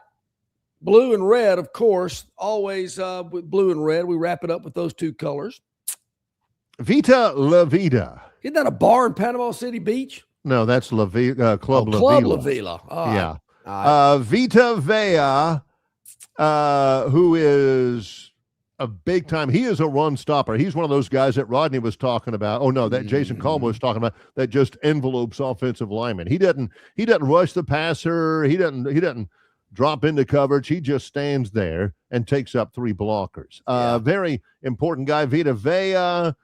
Bucks have been kind of pinching pennies. They've not been great with Baker Mayfield's contract.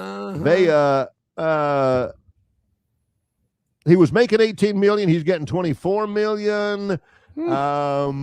And he's a good player. So, yeah, there you go. Good. Maybe for that's them. why Cowherd's got the Saints winning the NFC South. Too much. Who's our turmoil in guy? Tampa. Who's our Saints? I mean, our Bucks fan. Is that it's Oh, Tobias? Tobias. Right? Yeah, Tobias is a Bucks fan. Yeah. Good news for them.